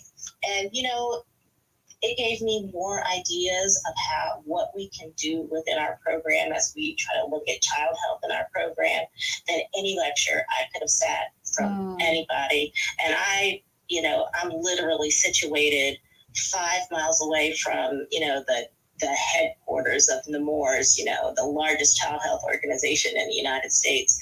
And I'm 25 minutes from Children's Hospital to Philadelphia, where people come from all over the country and all over the world for these, great physicians to save their lives. But I learned so much from people, even those, whether they're professionals or whether they're lay people, every day about how we can work and expand the services of Ubuntu to not just, get more donations or to expand our reach, but just to do what we set out to do, just to make our community thrive. And very little of it did I learn, unfortunately, and either my master's in public health and my master's in nursing and my doctorate in nursing, where I wrote a whole damn book that only, 20 people have ever read. I learned all of this through the relationships that I've developed both in communities, physical communities, both here and in Africa, and even in the communities that I've developed online. And it will be something that I carry with me in any and every project that I ever do going forward. Sis, yes.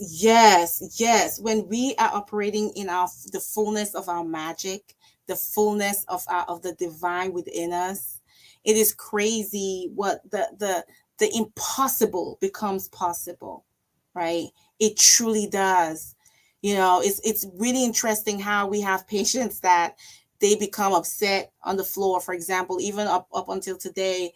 And, my team comes back exasperated. Nobody can seem to get through this person. Again, y'all know I'm in Detroit. Like 98% of our patients are Black. And it's just funny what I'm able to do in terms of making happen from the patients. I don't have two heads. I'm not like, oh, this super gifted, whatever, whatever. I got the. No, I do not. There are people that are better than me, much better than me in the conversation. All I do is talk to them like they're human, like they're my cousin, my auntie, my sister. Yo, sis, what's going on? Why you say they can't give you your medication, man? Girl, you know what they did? And then it's a whole conversation. Before you know it, we have an understanding. I understand fully what her motivations were, what her reasoning was, and she understands where we're coming from. And sometimes they will just do it because I asked them. They still don't fully agree or understand. Okay, doc, if you said so, but make sure you come check on me, make sure I did okay with it before you go home. Or when you come in the morning now, I'll tell you how it went now. Okay, only because you said it now. You know, when we are, and that's why, sis, you did talk about the code switching. And I started to do away with that because, again, it's like we do what serves us. And it wasn't serving me to be anything other than who I am in the fullness of my Blackness. Because that is where I found that I thrived and I did things even that surprised me. What? Who is that? Right? They call me to do the things that I'm like, you can do it. You choose not to. If you can undo your own sort of dehumanization of this person, it's amazing what you can do. I don't have black voodoo. I just show up in myself authentically, and I take this person as my sister, as my auntie, as my uncle, as my brother. Like you said, the uncle who did does the janitorial services at your institution, that's Uncle Fred, or that's Uncle Kanye or whomever, right? And that relationship, that humanization, that love opens the door. There's a woman that we just took care of now, and yeah, on the surface, she's belligerent, non-cooperative, all these words. She doesn't want to do this. I talk to her. I talk to her in a tone and using the words that say, I see you, I hear you, I'm here to help you, I'm on your side. This is why we did this. I want to give you that rational understanding. If it's not working for you, talk to me. Let's see how we can work together to take care of you. She starts crying. We get to the bottom of the issue, and now we have a plan. And I ask her permission. Okay, can we do this? Does this sound fair? If it don't work, we reevaluate. Is that fair? Is it okay if I share some thoughts with you? Trauma responsive care. Because we all are surviving straight trauma. Trauma on trauma, right? Just that chronic toxic stress and trauma of surviving misogynoir on top of the acute stress of the last couple of years. So when we show up in the fullness of our humanity, and as Black people in the fullness of that Blackness, that Afrocentricity that gives us like a third eye, a fourth eye to understand people and meet people where they are. That's why we are fantastic. We win all the teaching awards if they'll nominate us. We'll win in a fair world. That's how you know the world is not fair. Because when we operate in the excellence that is us, there's no way that we don't automatically, right, qualify for all the awards and all the recognitions and all the monies and all the compensations and all. There's no way. When you don't see us there, you're like, oh, the system is rigged. And it is. We know that it is. Right? So I think that is a powerful reminder there. And so, Sister Joanne, I see that you sent me a message, and so I am right. I'm noting that. If you're still there, only because I'm, as usual, doing a little bit too much multitasking here around posting up some things. Are you able? Let me do this. How about I just do this instead? Okay, so she did able to she did. Okay, she sent me a message, so she had to leave abruptly, but we are thankful and grateful to her. Is there anyone else that has anything that you'd like to say? and add to the conversation today. I see you, Brother Manning. I see you, opinionated introverts. Brother Graham, I see you. You are welcome to speak. Sister Phyllis, and etc., etc. Anyone with any thoughts, this is the time is open to you at this time. The space is open to you at this time. Sister Michelle, do you have any last words to offer? Yeah, first, this is, as everybody comes up to speak, and I hope some of you will, because I learned so much from listening to your listeners. Just thank you for this last 3 weeks. I think it has been so rich to reinforce and then just to help me figure out ways to strengthen the coalitions that I am working to build within community, so that and expand my idea of community, from beyond my zip code and beyond my profession to just the entire pantheon of Black folks that I'm like, we're all just we're all in the family, and learning how much I'm lacking by when I hold back and limit myself to fitting in these different silos. And we talked about that. We have to break down the silos. And so whatever you're here, whatever capacity you work, and whatever capacity you're trying to organize, I know I follow just, somebody, 4 or 5 new people every day, every time we meet. And then, reach out to us. If you're in, K-12 education, you're like, hey, but what, who do I know? Or if you are in, if you're down by the borderlands of the South, and don't see where, an internal medicine medicine person in Detroit can help you, you're so wrong, and what gifts we have,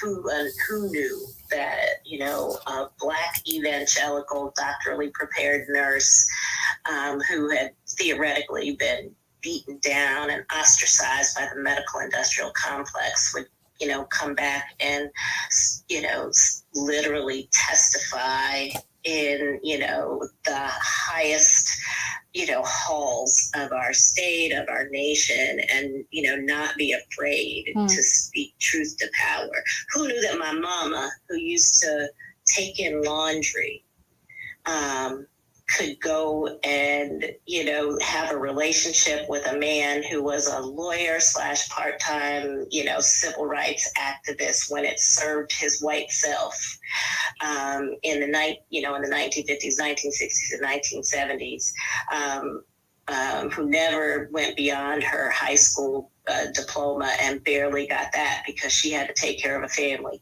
But when I need to talk to somebody, whoever would have thought, because of that woman who was taking in laundry for doctors and lawyers and, people, that I would get an invitation to go speak somewhere from the President of the United States. That's right, Mr. Joseph Robinette Biden, because, there are people who can do things for us that within our community that's boundless.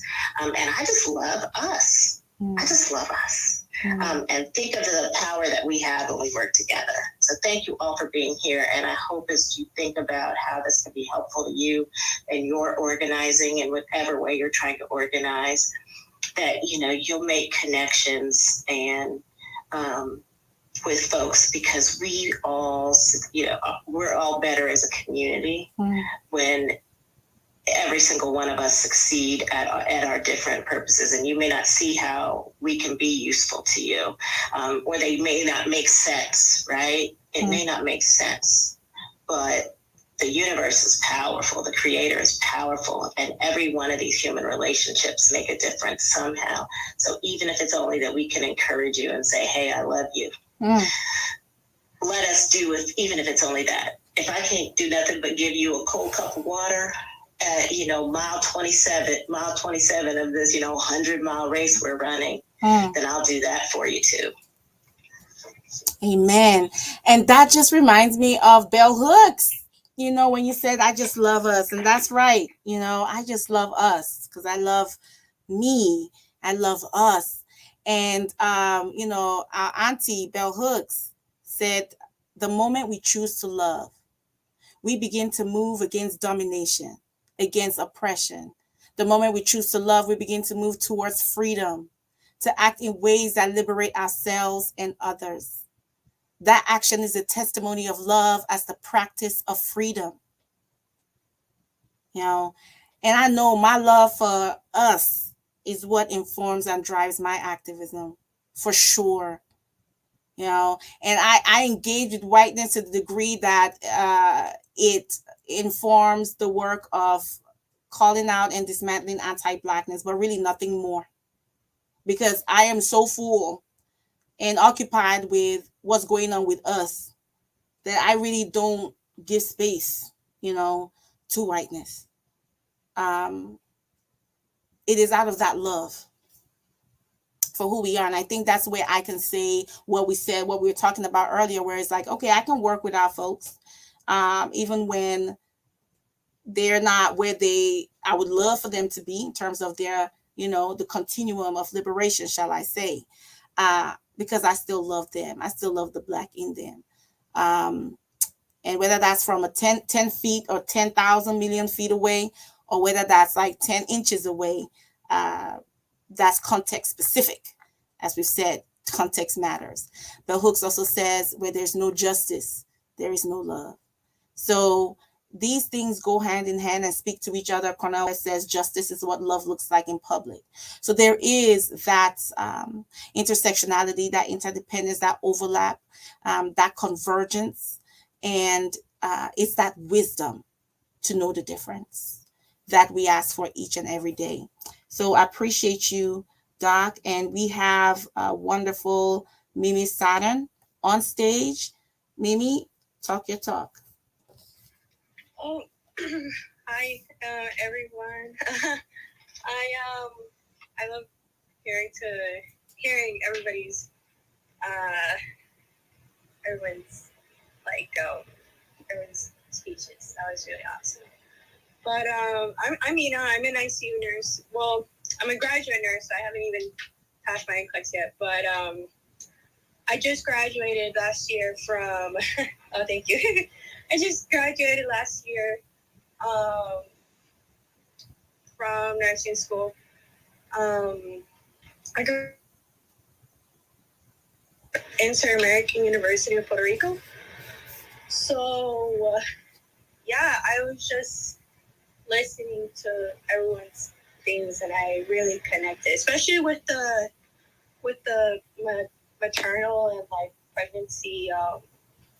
How we need to like protect like pregnant women and their babies and that stuff, because last year actually in Puerto Rico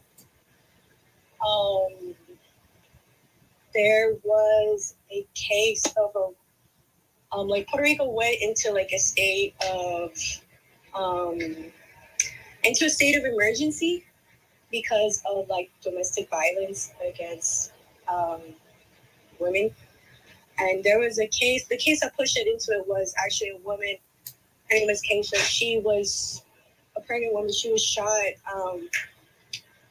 while she was pregnant, and she was actually pushed into. Oh, this is gonna get like kind of heavy, so please brace yourself. But she was pushed into like a bridge, into like a body of water, by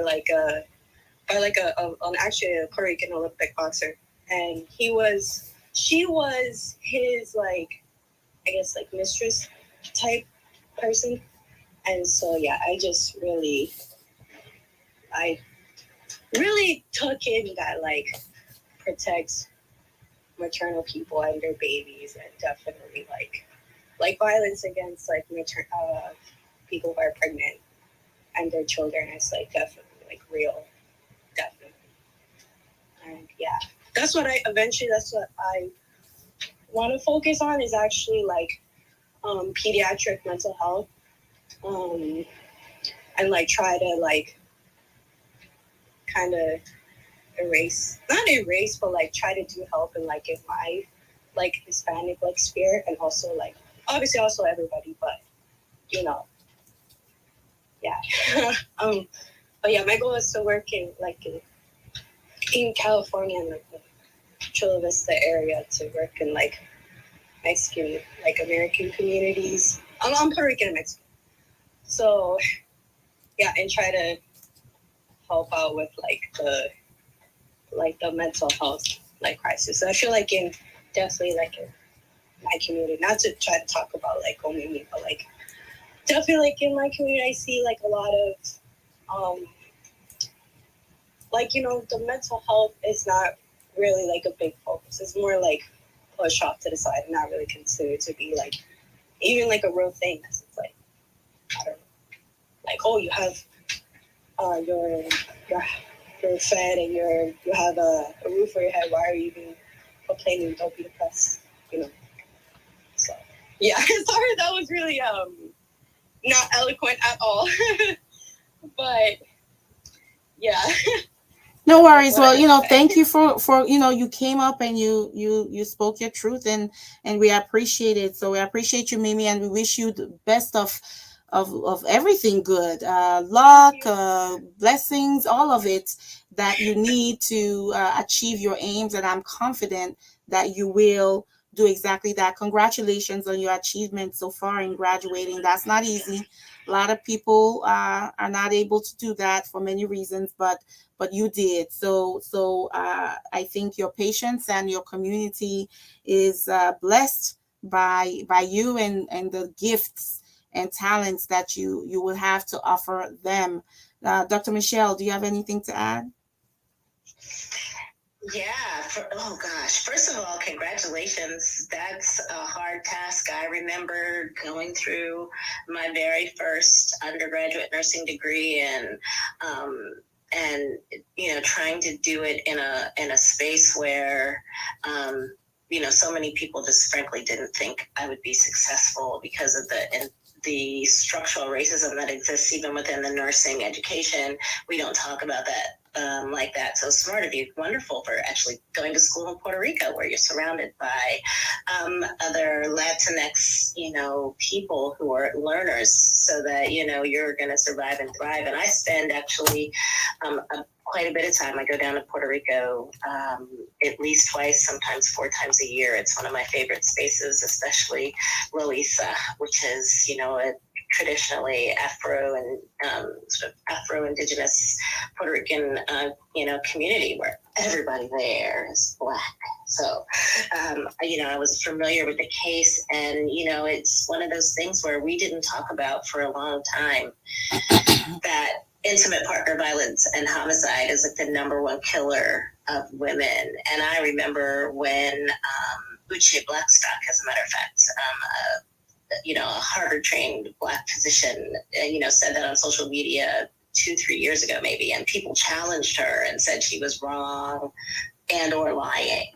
And then, just a few months ago, when somebody realized that if you start looking at the statistics of people who died within 12 months of childbirth and the cause of death was homicides, turns out a lot of people weren't checking that box saying, had this person been pregnant within the last 12 months? So their statistics weren't being captured. Again, how we erase especially a problem that statistically doesn't impact white women in the white community as much, but it certainly impacts the Indigenous community and the Black community and the Latinx community.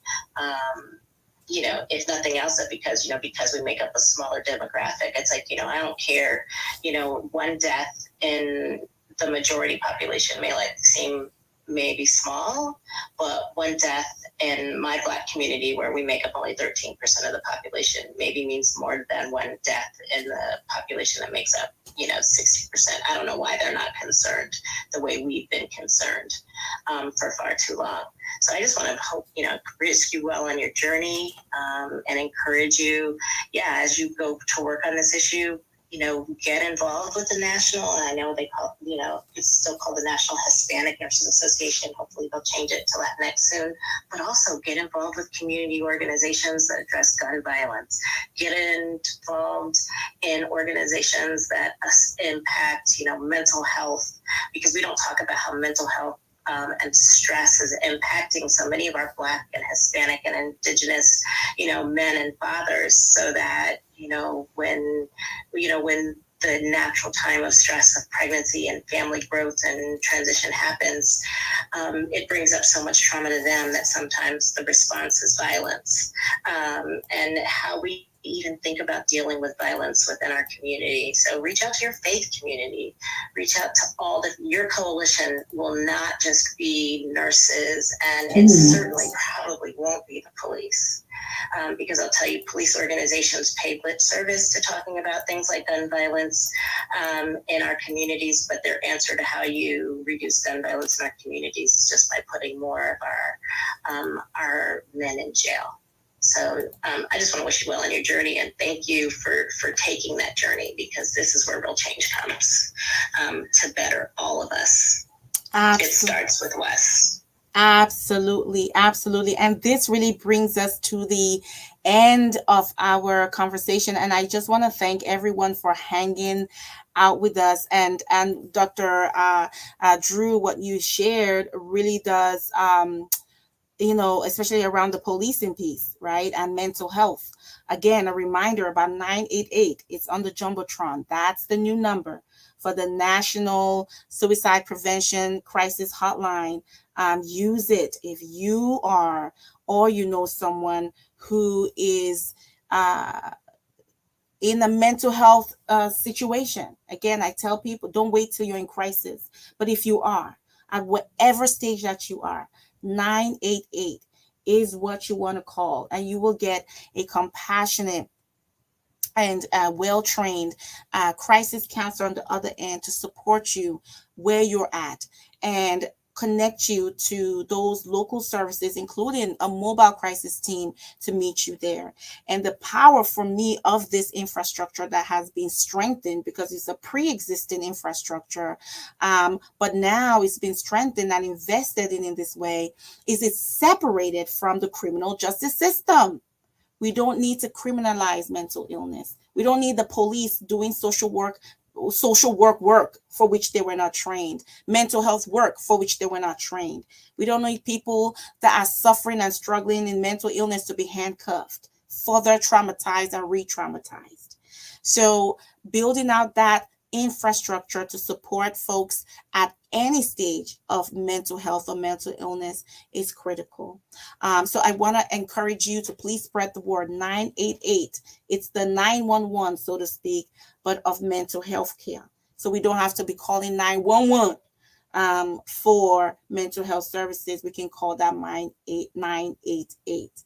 All right. Really want to lift up and lift that up for everybody here. And it's also shared on the Jumbotron along with any other pieces there. And the other piece, you're looking for a job, or someone that will be good for the role of a crisis counselor, reach out to them.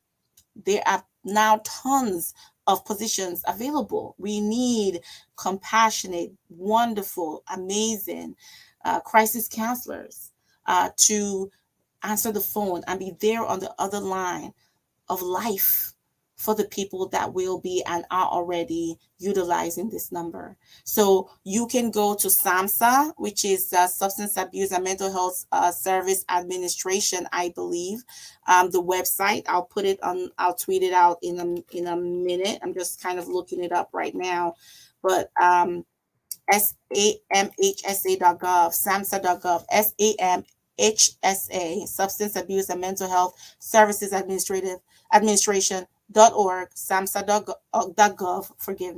.gov is where you want to go, and you can find out about the jobs and employment opportunities. All right. And so Mimi's story and offering really does give us a wonderful scaffold for what we've been talking about this couple of weeks, right? This 3-part installment of the third installment, but this 3-part series exploring the 5 keys to effective organizing based on Black liberation principles.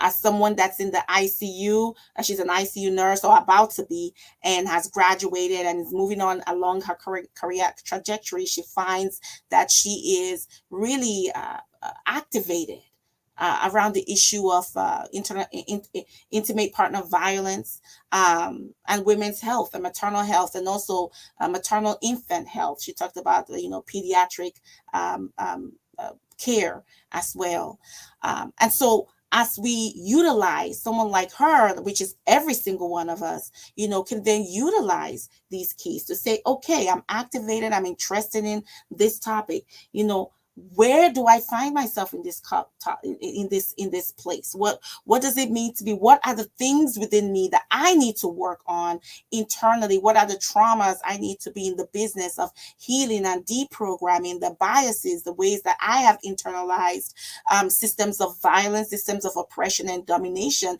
in my life, so that as I participate in this work, I am not a vector for these systems to perpetuate these harms on the very people that I intend to help, right? So key 1, the internal healing work of surviving racial trauma, of surviving traumas of misogyny, of sexism, of whatever systems of violence that we are surviving, participating in that work, right?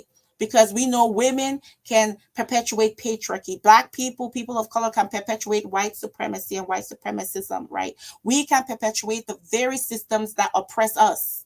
That's how they work.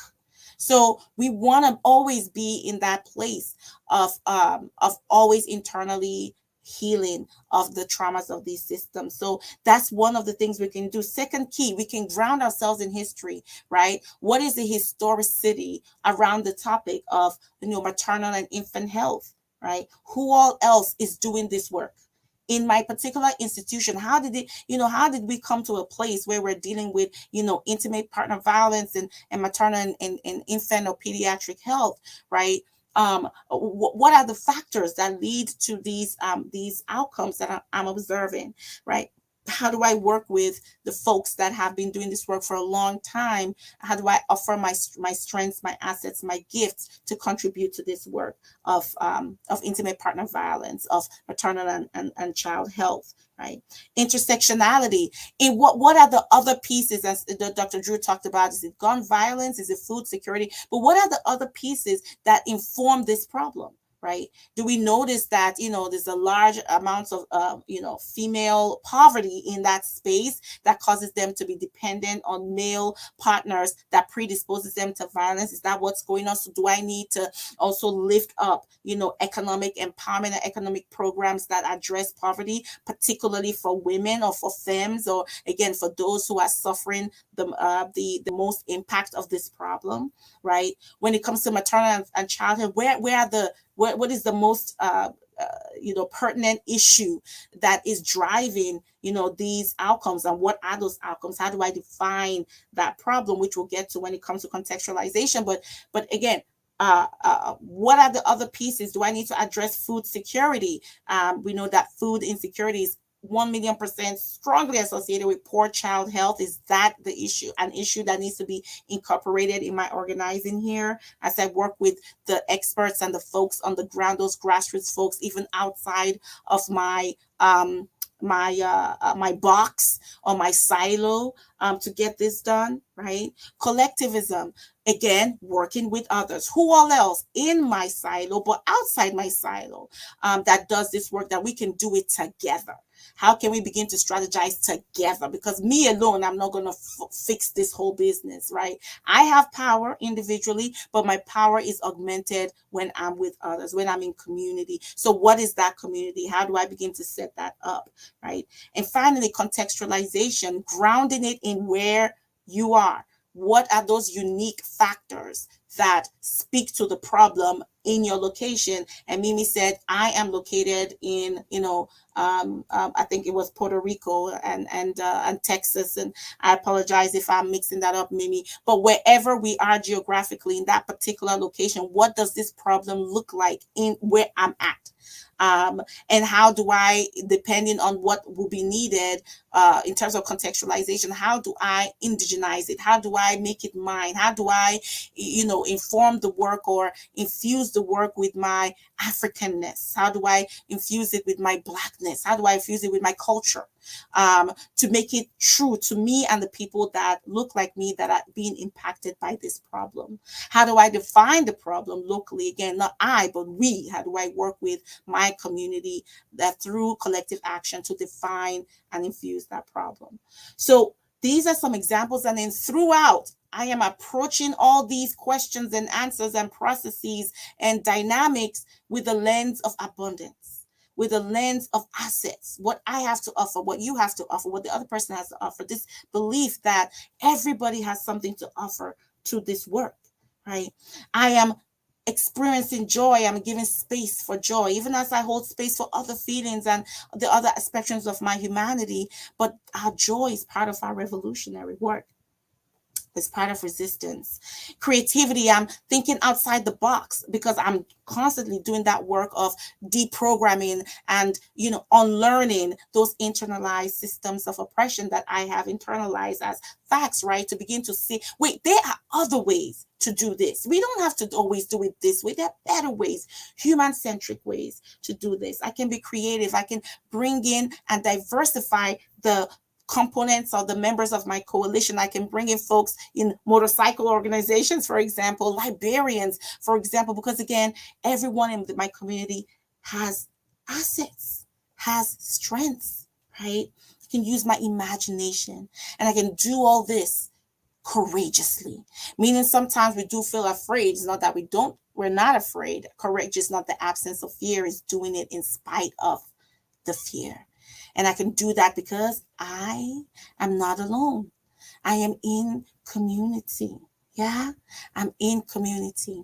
And so we've really unpacked and given such incredible attention over the course of these 3 weekends, this topic. And I truly hope, and what I'm looking forward to is that everyone giving feedback, coming back with testimony. This is the ways that I use these principles. I took one of them, or I use these keys. I took one of them. I took all of them. I took 2 of them, 3 of them. And I applied it to my work in this ways. And this is what happened. I'm hoping that we all are able to, grow from this and apply. This is the Anti-Racism in Medicine Action Roundtable. Action oriented, how we take this and we activate this and translate it to action, to the work that we're doing.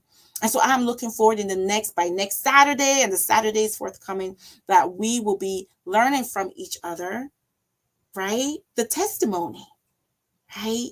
And on the Jumbotron, you will see that we put up, again, the list that we've been putting up the last 2 weeks of readings. We are working, again, history, that we're grounding ourselves in that Black radical tradition. We're learning who the folks are and what they've said, right? We have to always be about that self-development, that growing and reading and learning. You could get the audible versions if you don't want to read. That's fine. I respect that.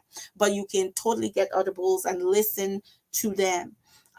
Use your local libraries, use your university libraries if you have access, and get some of these. Don't always have to buy them or purchase them. You can borrow them, right? And I want to hear the testimony. That's what I want. And you don't have to wait till Saturday. You could tweet me, you could DM me, you can email me, and I thrive on your testimonies, knowing that what we're talking about and what we're unpacking in this space is being utilized, and it is transforming your organizing, your activism, your advocacy, your work, your lives. Many folks have come back and they DM me about how this has impacted relationships at home. That blesses us. It encourages us. This space is free, right? So my payment is your testimony. Okay. And so with that, I just want to appreciate everyone. Next weekend, we're going to be launching a new topic. If you just kind of stay tuned for that, I'll be tweeting that out and putting out the flyer and what we'll be unpacking next weekend.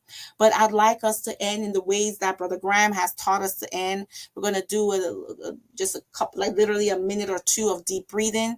And then I'm going to play a meditation that you are welcome to stay to listen to. You don't have to. After our deep breathing will be closed.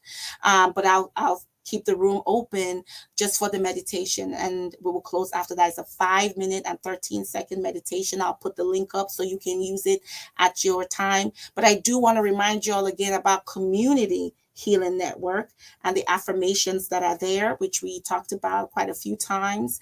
And of course, the Black Lives Matter meditation, those are other resources. So I'll put those up in the Jumbotron as we listen to the meditation. But I hope that you are in a safe space. And even if you're driving or doing something else, you participate to the ability that you can, like to your capacity, without compromising your safety.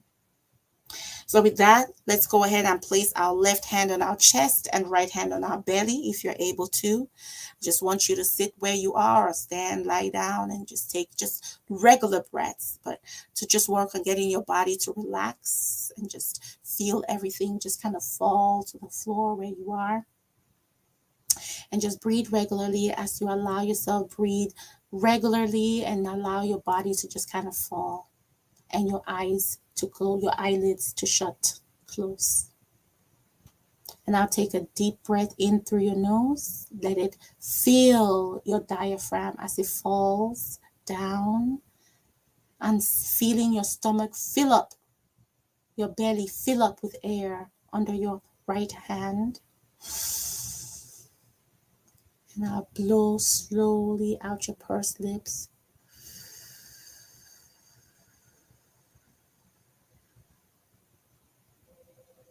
One more time, deep breath through your nose. Let it fill your chest. Drop your diaphragm down into your belly as your belly rises under your hand. And out slowly through your mouth, through your pursed lips, slowly.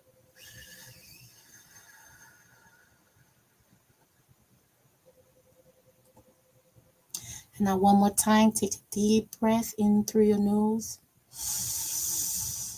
Filling your chest, dropping your diaphragm down into your belly as your belly rises under your hand. And now let it out slowly through your pursed lips.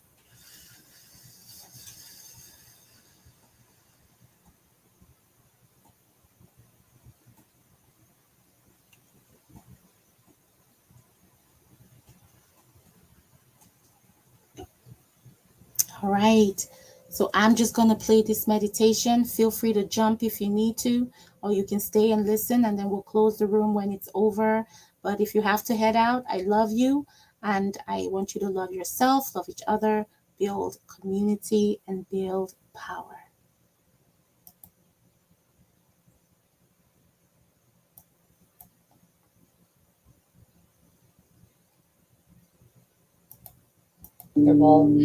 Just get into a position that feels good for your body. You can be sitting down, you can be even laying on your back, and just gently close your eyes. Let's just feel ourselves inside of ourselves for a second. I'd like to invite you to take your right hand and just go ahead and place it over your heart center.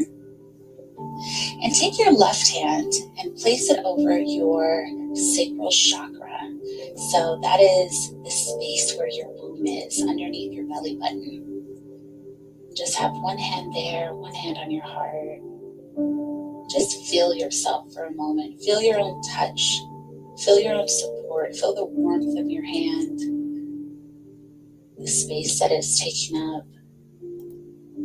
Let's just take a few deep breaths in and out through our nose with our eyes gently closed.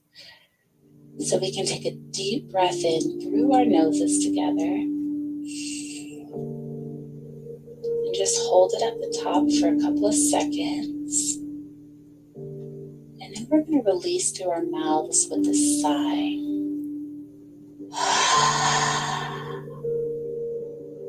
So we'll do that 2 more times. Taking a really big inhale with our noses when we get going, and imagining even your lungs as 2 beautiful balloons, really stretching and expanding with that inward breath. And then we're going to hold it right at the top for a few seconds. And then we'll release with that sigh, just allowing ourselves to really release anything inside that doesn't serve us. Create some more spaciousness around our hearts. So we'll do that 2 more times. Go ahead and inhale through your nose.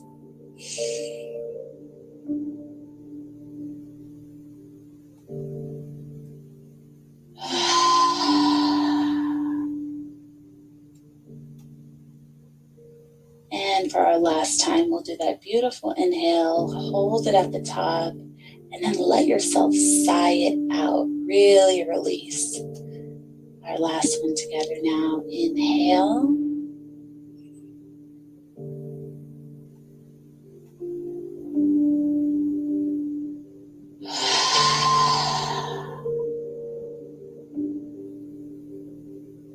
Now your right hand still on your heart, your left hand still right there over your womb. Back to regular, gentle breathing.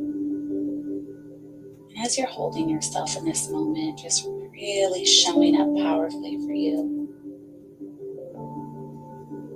I want you to think of something that you feel grateful for. It doesn't have to be grand or a really big joy. It can be a tiny joy. Maybe someone let you merge in front of them today and there was ease to that, or you lucked out in some way, or saw your child smile, or you're just grateful to exist.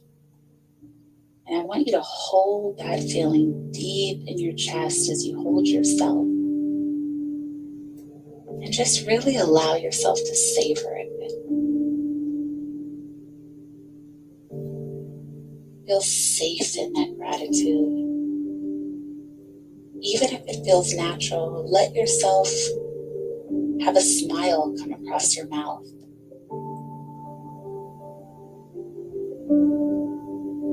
Really holding that space of gratefulness and worthiness and enoughness.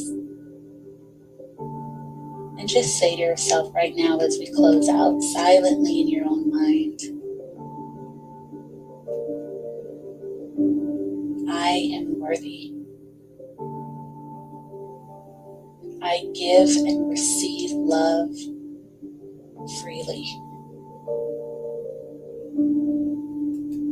What God has for me is enough. A couple more breaths. And whenever it feels comfortable, you can gently open your eyes.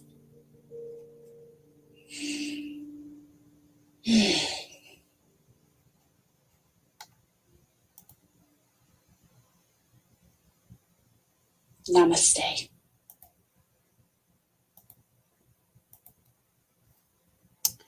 Okay. Thank you so much for being here. You know, I just go with the spirit sometimes, and I just am in the spirit to listen to some music. So if anybody wants to stay and listen, you are welcome to. But there is some Afro, West African music that really gives me joy. And so I'm just going to play that for a little bit. And you are so welcome to join me if you want to chat, you want to play it on and go through your day, you go on ahead. But officially, the space is closed. So love you all, love yourselves, love each other, build community and build power.